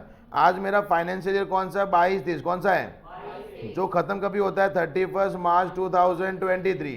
अभी मेरे को अपने को गवर्नमेंट ने परचेज करने का टाइम कितना, 2 साल दिया ना यार, बट अपने को तो 2 साल पहले रिटर्न फाइल करना पड़ेगा, और रिटर्न फाइल करने के टाइम पे टैक्स लायबिलिटी पूरा डिस्चार्ज करने के बाद में फाइल करेंगे ना हम लोग। तो अभी घर का टाइम परचेज करने का पीरियड कितना है, 2 साल, कितना है, बट 2 साल से पहले आपको क्या फाइल करना है, रिटर्न, क्या फाइल करना आपको। तो गवर्नमेंट ने अपने को ऑप्शन दिया कि अगर तू प्रॉपर्टी रिटर्न फाइल करने से पहले परचेज नहीं कर रहा है तो एक काम कर, उतना अमाउंट कहाँ पर डाल दे, डिपॉजिट स्कीम कहाँ पर डाल दे। अगर तूने डिपॉजिट स्कीम में डाल दिया तो तेरे को एग्जेम्पशन मिलेगा, यस सुनो। तो एग्जेम कितना मिलता है sir, capital gain or cost of new asset, या फिर आपने अमाउंट डिपॉजिट किया, whichever is lower, whichever is. But यहाँ पे उन्होंने क्या बोला है कि सर एक once in a lifetime अपने पास एक अपॉर्चुनिटी है कि अगर आपका कैपिटल कितना है, less than equal to 2, less than 2 crore, less than equal to यानी अप टू 2 करोड़ है, तो वो केस में क्या बोला है sir, assessee may have option to claim exemption 54 कितना प्रॉपर्टी। अगर मेरे पास मेरा कैपिटल गेन जो मैंने निकाला है वो कितना आया, 2 करोड़ या उससे कम, 2 करोड़ या उससे, तो वो केस में मेरे को बोलो मैं 2 रेसिडेंशियल हाउस प्रॉपर्टी का एग्जेम्पशन अवेल कर सकता। कितनी प्रॉपर्टी का, 2 रेसिडेंशियल हाउस प्रॉपर्टी का एग्जेम्पशन। बट ये हर बार है, वंस इन लाइफ टाइम है, आप पूरे लाइफ में एक बार अवेल कर सकते हो। उसके बाद नेक्स्ट आते हैं सर, अगर जो आपने ऑलरेडी असेट एक्वायर्ड किया था, मैं बोल अपना काम क्या है, रहने का घर बेचने का और परचेज क्या करना है, रहने का घर। तो ये जो रहने का घर है नया वाला, इसको मैं लिखता हूं NRHP, new residential house property. इसका लॉक इन पीरियड कितना होना चाहिए, कितना होना चाहिए, 3 साल तक आपको किसी को बेचना नहीं है। क्योंकि मेरे को जब मैं रहने का घर बेचा और मैंने नया लिया, मैंने एग्जेम्पशन 54 में क्लेम किया रहेगा, नहीं किया रहेगा, तो आपने फायदा उठाया बराबर। तो आपको घर कितने साल तक रखना है, 3 साल तक आपको घर रखना है, बाद में आपको बेचना है, यस और नो, पक्का। अगर आपने बाद में बेचा तो जो आपने एग्जेम्पशन लिया था वो आपने अच्छा लिया, हम आपको उसको टैक्सेबल करेंगे। बट अगर मैंने घर को बेच दिया कितने साल के अंदर, 2-3 साल के अंदर ही बेच दिया, तो जो आपने एग्जेम्पशन पहले लिया था ना, वो आप जिस साल घर बेचोगे उसके कॉस्ट में से क्या हो जाएगा, लेस, क्या हो जाएगा, लेस। अरे यस और नो, कोई तकलीफ है, यानी earlier exemption will be reduce from the cost of acquisition, cost of any problem. ये क्या था आपका सेक्शन 54, कौन सा section 54, is it clear not. Next आता है 54B, कौन सा 54, मेरे को बोलो 54B किसकी बात करता है, इंडिविजुअल एंड HUF, यानी एप्लीकेबल किसको, इंडिविजुअल और असेट, कोई भी चलेगा, लॉन्ग टर्म शॉर्ट टर्म कोई भी चलेगा। फिर कौन सा, आपको बेचना क्या है, एग्रीकल्चर लैंड, क्या बेचना आपको, एग्रीकल्चर लैंड, और वो भी का इधर यूज बाय इंडिविजुअल और हिज पेरेंट्स, इंडिविजुअल और his for agriculture purpose, for कौन सा पर्पज, और एटलीस्ट कितने साल आपको यूज करना है उसको, ये ऑलरेडी मालूम अपन 1037 पढ़ा था। बट आपको नया एसेट क्या करना है, परचेज, नया लैंड परचेज करना within 2 years from the date of transfer. तो अगर आपने एग्रीकल्चर लैंड बेच के आपने एग्रीकल्चर लैंड परचेज किया है तो आपको एग्जेम्पशन मिलेगा। अरे यस और नो। डिपॉजिट यहाँ पे भी क्या हो जाएगा, एप्लीकेबल। आगे लिखा है अगर आपका सब कंडीशन क्या हो गया, सेटिस्फाइड, तो आपको कैपिटल कैसे मिलेगा, lower of capital gain or cost of new asset या deposit on which ever is lower. जो आपने न्यू एग्रीकल्चर लैंड परचेज किया है वो आपको 3 साल तक लॉक इन पीरियड रखना पड़ेगा। अगर आपने नहीं रखा है तो जो अर्लियर आपने एग्जेम्पशन अवेल किया था वो हम लोग क्या करेंगे, कॉस्ट में से लेस, कॉस्ट में से, ये क्या था आपका 54B। फिर आते हैं 54D, compulsory acquisition of land and building. Section कौन सा आपका 54D। असेसी क्या होना चाहिए, एनी नेचुरल असेट कौन सा होना चाहिए, लॉन्ग टर्म। और अभी जो आपने असेट बेचा है ना वो आपने खुद से नहीं बेचना है, कंपल्सरी एक्विजिशन कौन सा होना चाहिए, of land and building, of land and which was used in the business of industrial undertaking during 2 years prior to date of transfer। यानी एटलीस्ट 2 साल वो लैंड एंड बिल्डिंग आपके बिजनेस में यूज होनी चाहिए, प्लस क्या होना चाहिए, कंपल्सरी एक्वायर्ड, क्या होना चाहिए, कंपल्सरी और नया एसेट आपको परचेज क्या करना है, new land and building for the industrial undertaking, purchase कितने साल में, from the date of initial, date of initial. अभी मेरे को बोलो जो हम लोग 3 साल काउंट करेंगे ना, वो कब से करना है, जब आपको क्या मिला, initial, not when properties transfer. क्योंकि सपोज हो सकता है लैंड एंड बिल्डिंग ट्रांसफर कभी हुआ 18-19, कभी हुआ है, अपने को पैसा कभी मिला 21-22, कभी मिला है, तो जो 3 साल काउंट करेंगे वो 18-19 से करेंगे, 21-22 से करेंगे, क्योंकि याद रखना 18-19 में अपने पास पैसा नहीं था। पैसा कभी आएगा, date of initial, date of initial. Very good. क्या डिपॉजिट स्कीम एप्लीकेबल है, amount of exemption lower, same ही है, capital gain, cost of new asset, deposit amount whichever is lower. अगर आपने नया एसेट क्या किया, ट्रांसफर क्या किया आपने, तो सेम लाइक अ ट्रीटमेंट 54 और 54B जैसा हम लोग करेंगे। Earlier exemption will be reduce from the cost of acquisition. अभी नेक्स्ट जो आपका सेक्शन कौन सा, 54EC, 54 investment in certain bonds. अभी यहाँ पे सर एप्लीकेबल किसके लिए, एनी पर्सन। ये पहला सेक्शन अपन पढ़ रहे हैं जो किसके लिए, एनी पर्सन। और पास वाला 54D कौन सा आपका, 2 सेक्शन एनी पर्सन के लिए। अभी यहाँ पे कौन सा एसेट कौन सा होना चाहिए, लॉन्ग टर्म कैपिटल एसेट, कौन सा होना चाहिए, लॉन्ग टर्म कैपिटल एसेट। आपको बेचना क्या है, लैंड एंड बिल्डिंग, यानी वो लैंड एंड बिल्डिंग आपने खरीदे हुए कितना टाइम हो गया, मोर देन 24 मंथ, यानी इसका नेचर होना चाहिए लॉन्ग टर्म कैपिटल एसेट। कौन सा होना चाहिए, लॉन्ग टर्म कैपिटल। गेन कौन सा भी आएगा वो मैटर करता नहीं है, आपने जो एसेट बेचा है that should be held for more than 24 months. Bond आपको एटलीस्ट कौन से वाले परचेज करने हैं, 5 साल या उससे ज़्यादा वाले। बॉन्ड के नाम कौन कौन से, नाई, National Highway Authority of India, Rural Electrification Corporation Limited और Indian Railway Finance Corporation, Power Finance Corporation Limited. Yes और नो। अब इसमें को मैक्सिमम एग्जेम्पशन आपको कितना मिल जाएगा, 50 लाख ज़्यादा मिलेगा। और सिंस ये 4 ही बॉन्ड है तो गवर्नमेंट क्या बोला, बेटा 6 महीने के अंदर तेरे को क्या करना है, परचेज क्या करना है। जब आपने लैंड एंड बिल्डिंग बेचा है उसके 6 महीने के अंदर आपको बॉन्ड परचेज करने पड़ेंगे। नेक्स्ट आते हैं सर, मेरे को एग्जेम्पशन कितना मिलेगा, लोअर ऑफ, पहला कैपिटल गेन, फिर आपने जो बॉन्ड परचेज करे है और कितना मिनिमम अमाउंट, 50 लाख मैक्सिमम आपको मिलेगा, उससे ज़्यादा मिलेगा नहीं। अभी अगर आपने नया एसेट जो बॉन्ड है, या तो आपने किसी को बेच दिया विद इन कितने ईयर्स, 5 ईयर्स, विद इन कितने ईयर्स, यहाँ पे लॉक इन भी कितना आपका 5, या फिर आपने बेचा नहीं है, आपने बॉन्ड को गिरवी क्या रख दिया, गिरवी रख के आपने बैंक से क्या उठाया, लोन क्या उठाया आपने, तो वो भी डीम टू बी ट्रांसफर माना जाएगा। या तो आपने बेच दिया 5 साल के अंदर, या फिर आपने क्या रखा, गिरवी क्या रखा आपने, गिरवी रख के आपने क्या किया, पैसा लिया है, तो वो भी क्या माना जाएगा, डीम्ड ट्रांसफर, क्या माना डीम्ड। और वो केस में आपने जो भी अर्लियर एग्जेम्पशन लिया था ना, वो क्या हो जाएगा, टैक्सेबल क्या हो जाएगा। यहाँ पे कॉस्ट ऑफ एक्विजिशन से माइनस नहीं करना। वो क्या बोलता है, जैसे आपने 22-23 में बॉन्ड घर बेचा था, आपने बॉन्ड परचेज किए थे, मैंने एग्जेम्पशन कितना लिया था, 40 लाख, कितने का लिया था। अभी मेरे को ये जो बॉन्ड है ये कितने साल तक अपने को लॉक इन पे रखना है, बट मैंने 5 साल के अंदर ही बेच दिया, तो मेरे बोलो क्या वायलेशन हुआ कि नहीं हुआ। मैंने कभी बेचा सर 23-24, कभी बेचा अपन ने, तो वो क्या बोलता है 23-24 में क्या हो जाएगा आपका टैक्सेबल, कितना अमाउंट हो जाएगा, सीधा सीधा 40 लाख। कहाँ से भी कॉस्ट से लेस करने की जरूरत नहीं है। Is it clear not. Next आते हैं, अभी सेम 54EC जैसा ही कौन सा 54EE, यस और नो। वो क्या बोलता है sir, investment in certain units. पहला एप्लीकेबल किसको है, आपको बेचना क्या है, एसेट कौन सा होना चाहिए, कोई भी चलेगा। आपको परचेज करना है sir any long term specified asset unit notified by the central government. Maximum कितना मिलेगा, कितने महीने के अंदर परचेज करना है। डिपॉजिट स्कीम है यहाँ पे, लोअर ऑफ फॉलोइंग कौन सा है, capital gain, cost of new asset 50 lakh बराबर।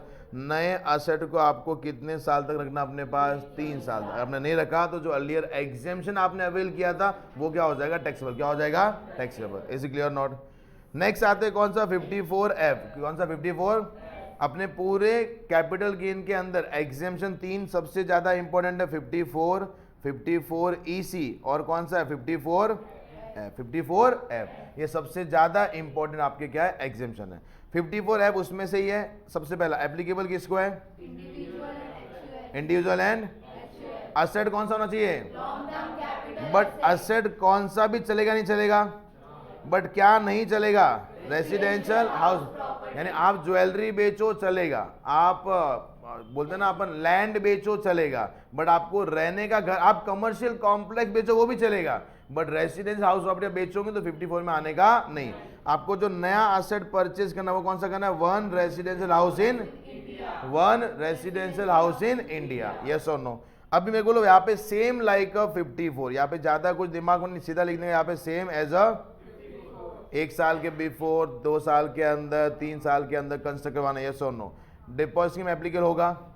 अभी सर सबसे पहला अगर यहाँ पे देखो, यहाँ पे तो मालूम है 54 ट्रांसफर एक्स में यहाँ पे काम आते हैं, यहाँ पे एफईओसी लिखा है, नेट कंसीडर लिखा है। तो सपोज जैसे एग्जांपल लेते हैं, मैंने ज्वेलरी बेचा, उसका कुछ टैक्स ऐसे निकलता है, एफईओसी कितना अपने पास 91 लाख, कितना अपने पास, लेस ट्रांसफर एक्स में कितना अपने पास 1 लाख, कितना अपने पास। अभी अपना एनवीओसी कितना आएगा 90, ये आपका क्या आ गया एनवीओसी, लेस इंडेक्स कॉस्ट है, इंडेक्स कॉस्ट सपोज कितना आपका 50 लाख, कितना आपका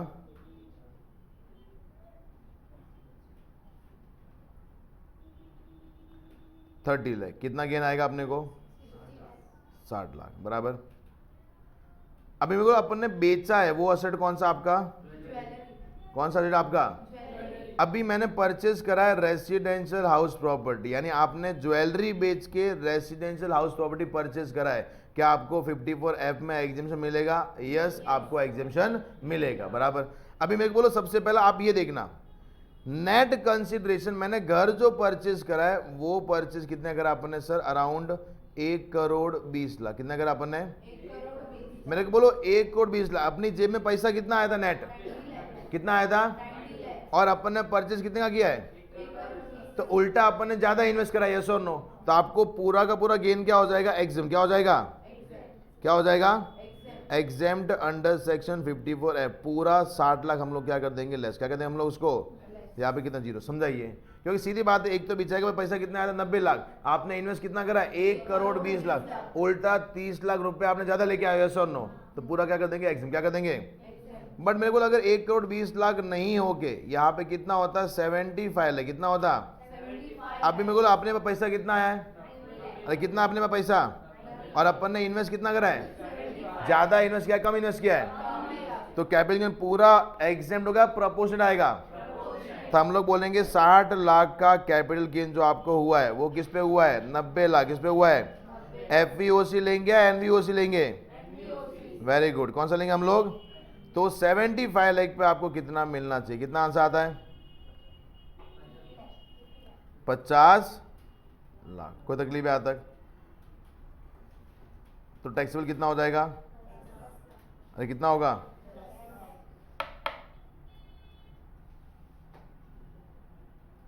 कितना हो जाएगा, कोई तकलीफ है आज तक, अरे समझा नहीं समझा, याद रखना, और मैंने मालूम है यहाँ पे लिखवाया भी था अपने ऊपर, अगर आप भूल गए होंगे तो लेके जाते आपको उधर,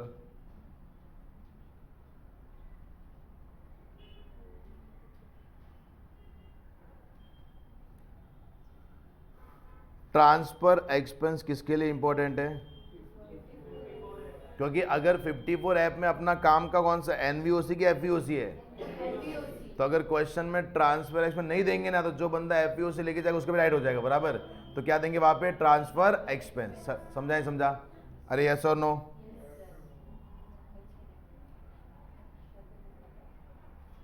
क्लियर, चलो ये कौन सा था 54F। अभी मेरे को डिपॉजिट स्कीम क्या था कि सर अगर आप कोई भी असेट परचेज कर रहे हो लेट, क्या परचेज कर रहे हो आप, रिटर्न फाइल करने के बाद में परचेज कर रहे हो, तो आप अमाउंट कहां पे डाल दो, डिपॉजिट स्कीम, कहां पे डाल डिपॉजिट्स, तो हम आपको एग्जेम्पशन दे देंगे। अभी डिपॉजिट स्कीम कहां पे था, सेक्शन 54, 54B, 54D, 54F बराबर, 54EC और 54EE में डिपॉजिट स्कीम नहीं है, वहां पे टाइम ही कम है ना, 6 महीने का आपको टाइम दे रहे, वहां पे इन्वेस्ट कर लो, यस और नो। अभी यहाँ पे बोला है if capital gain could not be invested for specified purpose then assessee need to deposit such amount in specified account before due date of return. If time limit expire to invest, यानी आपको invest करने का time limit खत्म हो गया है, इन new asset और any withdrawal of amount from such account could not be utilized for specified purpose, then such unutilized amount will be taxable. यानी आपने जो डिपॉजिट स्कीम में पैसा डाला था वो आपने ड्यू टू सम रीजन आपने यूज नहीं करा है और आप उसको विड्रॉ कर लिए, तो वो जिस साल में विड्रॉ करोगे वो साल में क्या हो जाएगा? टैक्सेबल. इफ असेसी डाइज, तो मेरे को वो क्या हो जाएगा? एग्जम. क्या हो जाएगा? एग्जम in the hands of legal higher. अगर असेसी मर जाता है और वो जो अमाउंट आपने डिपॉजिट करा था वो आपको मिल रहा है, तो वो क्या हो जाएगा? एग्जम. क्या हो जाएगा आपका? यस और नो. 54 ऐप के लिए क्या बोला मालूम है कि जब मेरे को 54 ऐप कभी मिलता है जब आप क्या बेच रहे हो? Any asset. क्या बेच रहे हो आप? और आप परचेज क्या कर रहे हो? रेसिडेंशियल. तो वो केस में आपको 54 ऐप मिलता है. वो जब आप एनी एसेट बेच रहे हो ना, वो टाइम पे आपके पास मैक्सिमम प्रॉपर्टी कितना होना चाहिए? एक. बराबर. यानी जब आप ज्वेलरी बेच रहे थे तो आपके पास एक रेसिडेंशियल हाउस प्रॉपर्टी होना चाहिए. इज इट क्लियर और नॉट? ऐसे समझाइए. फिर आप एक परचेज को चलेगा. मैं बोला मेरे पास जब असेट बेचा तब एक था, मैंने और एक परचेज किया, चलेगा ना? 52 मिलेगा अपने को. मेरे पास यहाँ पे 2 होंगे तो नहीं मिलेगा. बराबर. यस और नो. अगर यहाँ पे 0 है तो चलेगा. मैक्सिमम एक होना चाहिए, मिनिमम कोई भी चलेगा. यस और नो? समझाइए. अरे समझा? पक्का. और वो प्रॉपर्टी जो आपने परचेज दिया, आप क्या लिखा है? On the date of transfer of LTC यानी ज्वेलरी. बस ज्वेलरी पकड़े चलते हैं. Assessee should not own more than 1 residential house, should not purchase any residential house within prescribe time limit. जो आपको 3 साल का लॉक इन पीरियड है उसके अंदर आपको और एक प्रॉपर्टी परचेज करना नहीं है other than new asset. If above condition not satisfied, then exempt capital gain will taxable in the previous year in which such other residential house is purchased या फिर constructed. समझाएं? समझा? कोई तकलीफ है? ये क्या थे आपकी exemption. क्या थी आपकी? नेक्स्ट कौन सा आता है? Taxability of capital gain. कौन सा आता है? सुना. अभी मेरे को बोलो अपने पास गेन कौन से 2 है. एक कौन सा है? Short term. सेकंड कौन सा आपका? Long term. बराबर. शॉर्ट टर्म के लिए क्या बोलते हैं? Taxability of short term capital gain. एक कौन सा आता है आपका? 111A. कौन सा आता है? 111A. सेकंड कौन सा? अदर. कौन सा आपका? 111A क्या बोलता है कि अगर आपने क्या बेचा है? 3 असेट. क्या बेचा आपने? पहला लिस्टेड इक्विटी शेयर्स. याद रखना लिस्टेड. क्या प्रेफरेंस शेयर है इसके अंदर? खाली क्या बेचना है आपको? अगर प्रेफरेंस बेचे तो अदर में. यस और नो? अगर लिस्टेड इक्विटी से बेचे तो. बट यहाँ पे क्या बोला मालूम है? एसटीटी ट्रांसफर के टाइम पे आपको कंपल्सरी क्या करना? आपको equity oriented fund unit of business trust and STT has been paid at the time of.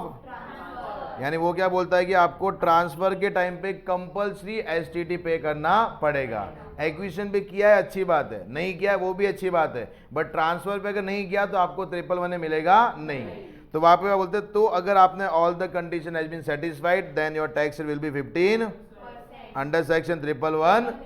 कहाँ पे आते हैं? 111. और ये कौन सा रेट है? Concessional rate. कौन सा है? कोई तकलीफ है? यहाँ पे वो क्या बोलते हैं? एक्सेप्शन. मैंने बोला अगर हमने ट्रेड कहाँ पे करा है? International finance service centre. कहाँ पे किया है? और वहां पे सपोज अपन एसटीटी पे नहीं करा है तो भी आपको 15% रेट मिलेगा. 15%. 10 20 समझता अभी अपने को? समझता है? 10 कौन सा? 112 है. 20 कौन सा? 112. और 15 कौन सा? Short term capital gain.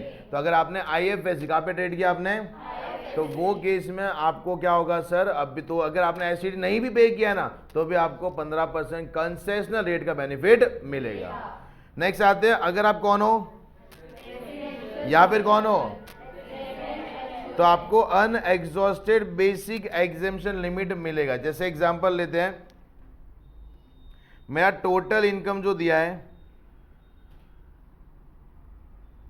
9 lakh. कितना दिया है? इसके अंदर से अपना short term capital gain 111A. कौन सा? 111. उसमें अपना कैपिटल गेन कितना आ रहा है? जैसे लेते हैं अपन 6 लाख. कितना आ रहा है? 7 लाख. कितना आ रहा है? और मेरा दूसरा इनकम कितना रहेगा बोलो? 9 लाख में से 7 लाख कैपिटल गेन है तो बाकी कितना? 2 लाख ना. कितना रहेगा? अभी मेरे को बोलो कैपिटल गेन तो क्या बोलते मालूम है? 111A कि भाई सीधा मेरे पे तो कितना चार्ज कर दो? 15%. कितना चार्ज कर दो? बाकी तुम्हारा इनकम मेरे को उससे को मतलब नहीं है। बट मेरे को बोलो मेरा दूसरा इनकम कितना है 2 लाख, तो अपना लिमिट कितना 2.5 लाख का है ना यार। तो हम लोग क्या बोलेंगे सर 2.5 लाख का मेरा लिमिट है, उसमें से 2 लाख का ही अपना इनकम कमाया अपन ने, यानी अभी मैं और कितना कमा सकता था, यानी कहना है सिर्फ 50,000 वेस्ट हो गए बराबर। क्यों? क्योंकि सामने तो आपको फिक्स पे ही करना है, तो मेरे 50,000 क्या हो गए वेस्ट, क्या हो गए। तो नाउ मैं इसको बोलता कि सर क्या ये 50,000 में यहाँ से लेस कर सकता हूँ या नहीं कर सकता हूँ। तो उसके लिए आपको अपने आप को 2 क्वेश्चन पूछने हैं। पहला कौन सा, क्या आप रेसिडेंट इंडिविजुअल हो, क्या आप रेसिडेंट HUF हो। सेकंड, क्या आपके सामने इनकम 111A है, 112 है या 112A है। अगर ये हो तो आप बिंदास लेस कर सकते हो।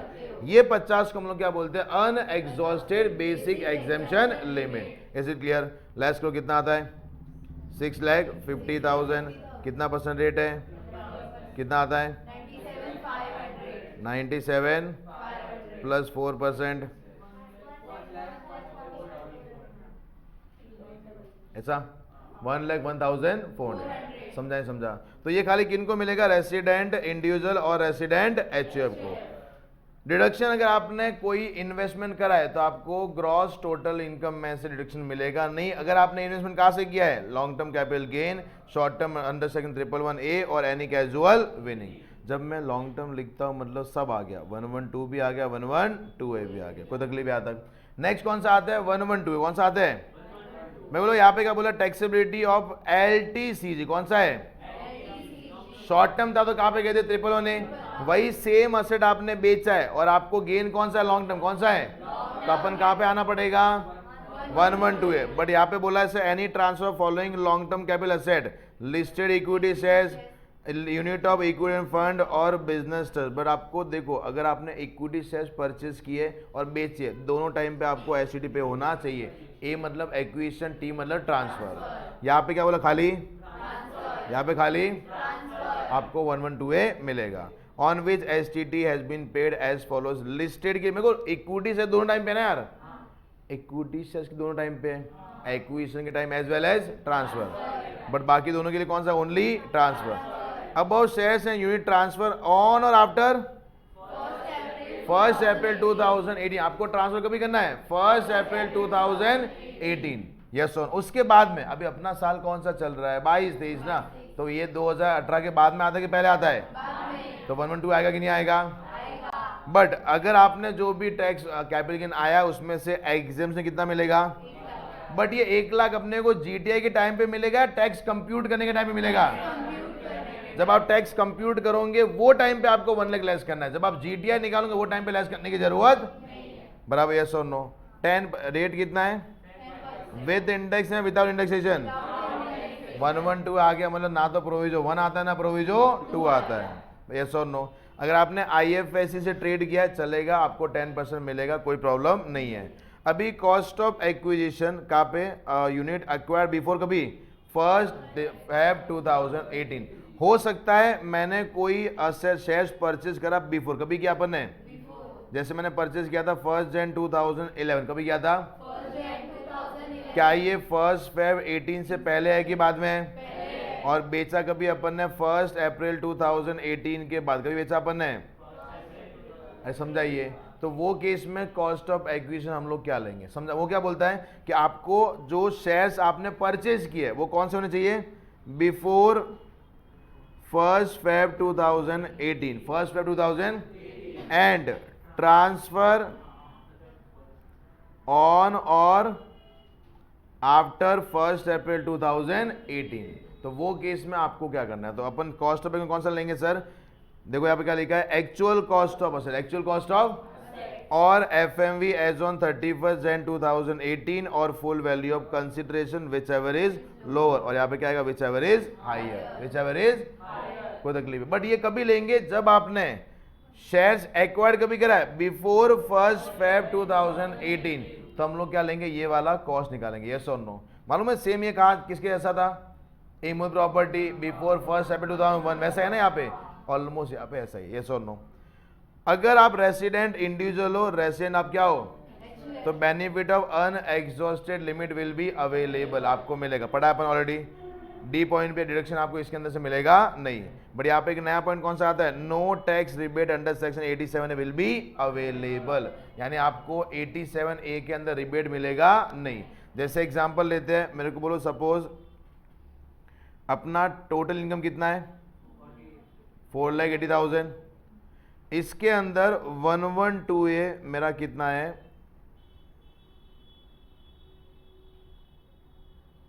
2 लाख, कितना है 2 लाख, और मेरे को 2 लाख ही है तो अदर इनकम कितना होगा, अरे कितना होगा 2 लाख, क्या ये 2.5 लाख से ज़्यादा है, टैक्स निकालो, अप टू 2,50,000 क्या होता है नील, और 2.5 लाख से 2,80,000 कितना 5% ना, तो कितना 80,000 कितना आता है, बस 1,500, ये 1,500 आ गया। अभी सबसे पहले 2 लाख में से मैं क्या लेस करता हूँ 1 लाख, क्या लेस करता हूँ मैं, कितना बचा 1 लाख, 1 लाख का 10% कितना होता है 10,000 बराबर। मेरे को क्या अपना इनकम 5 लाख से कम है, अगर हम लोग क्या है रेसिडेंट इंडिया, हम लोग क्या रेसिडेंट, तो रिबेट मिलना चाहिए ना यार, तो रिबेट किस में खाली यहाँ पे मिलेगा, लेस रिबेट लेस लोअर, पहला जितना टैक्स पेबल है, टैक्स पेबल कितना अपना 1,500, विच एवर इज लोअर, तो कितना मिल जाएगा, यहाँ पे कितना आ जाएगा 0, कितना आ जाएगा, क्या यहाँ पे रिबेट मिलेगा 112A में रिबेट मिलता नहीं है, यहाँ पे कर दो प्लस 4% हेल्थ एजुकेशन सेस, कितना आता है 400, कितना आएगा 10,000, कोई तकलीफ है यहाँ तक, समझा कैसे मन निकालेंगे, अरे यस और नो।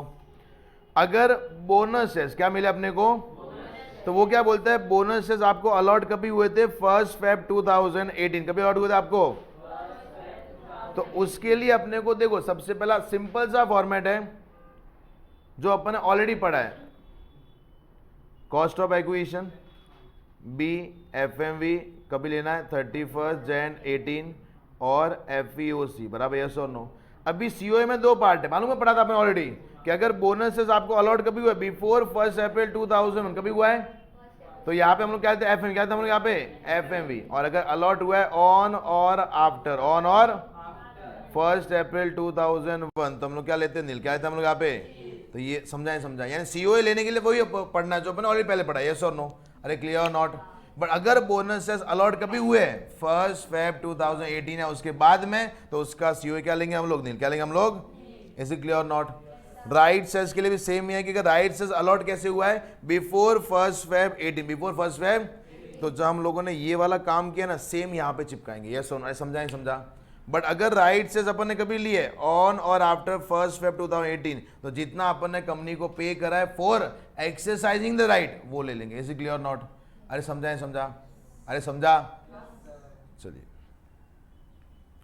अभी खाली यहां पे ध्यान रखना, अगर in case where capital asset is listed on any recognised stock exchange as on 31 Jan 2018 बराबर। मेरे को ये किसके लिए मालूम है, हम लोग क्या लेते हैं एफएमवी लेते हैं ना हम लोग, fair market value as on 31 Jan 2018, तो अगर जो आपका शेयर्स है वो क्या है स्टॉक एक्सचेंज पे लिस्ट है, क्या स्टॉक एक्सचेंज पे, तो if there is trading in such asset on such exchange on 31 Jan 2018 the highest price, कौन सा प्राइस लेंगे, of the capital asset quoted on such exchange on the set date, yes और no. मैं बोलो जैसे example लेते हैं, अपने को इतना तो फिक्स है ना कि हम लोग एफएमवी लेते हैं एज ऑन 31 Jan 2018, यस और नो। अगर वो दिन पे शेयर मार्केट में क्या था लिस्टेड, क्या था, तो अपना शेयर मार्केट ओपन कभी होता है 9:15 को, खत्म कभी होता है 3:30 को, अरे यस और नो। तो जब वो शेयर्स मार्केट में ओपन हुआ था 400 कितने में हुआ था, बीच में वो 650 तक जाके आया था, खत्म कभी हुआ 500, किस पे हुआ है, तो तीनों में हाईएस्ट प्राइस कौन सा है, तो हम लोग एफएमवी कौन सा लेंगे, समझा नहीं समझा, कोई तकलीफ है, जो बोलेंगे ना एफएमवी तो वहां पे आपको 3 प्राइस दिया रहेगा, तो सबसे हाईएस्ट प्राइस हम लोग लेंगे, is it clear not.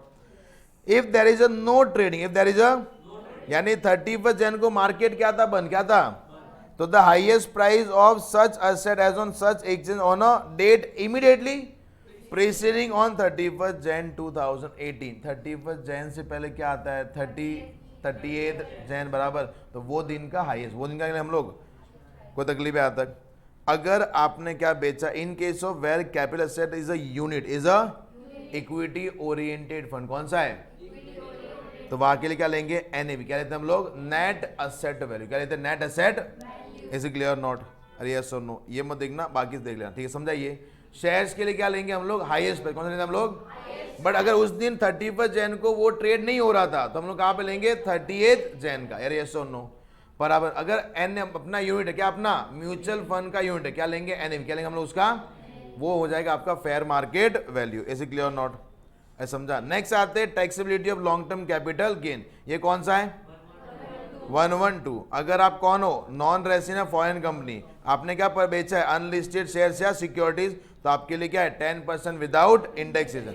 But अगर आपने बिल्डिंग बेचा है तो, अगर हम रेसिडेंट है, अपने लिए सीधा कितना है, तो है ना 112 के लिए एग्जाम में खाली कितना याद रखो, मालूम कितना, 20। कितना लिखना अपने को, सपोज मैंने लॉन्ग टर्म बिल्डिंग क्या बेचा, लॉन्ग टर्म 10, 15 या 20, लॉन्ग टर्म लिस्टेड शेयर्स बेचे तो 10। ऐसा नहीं कि 20 ही याद रखना, मैं बोला 20 को भी याद रखना, बराबर, समझाइए। अरे क्लियर, पक्का।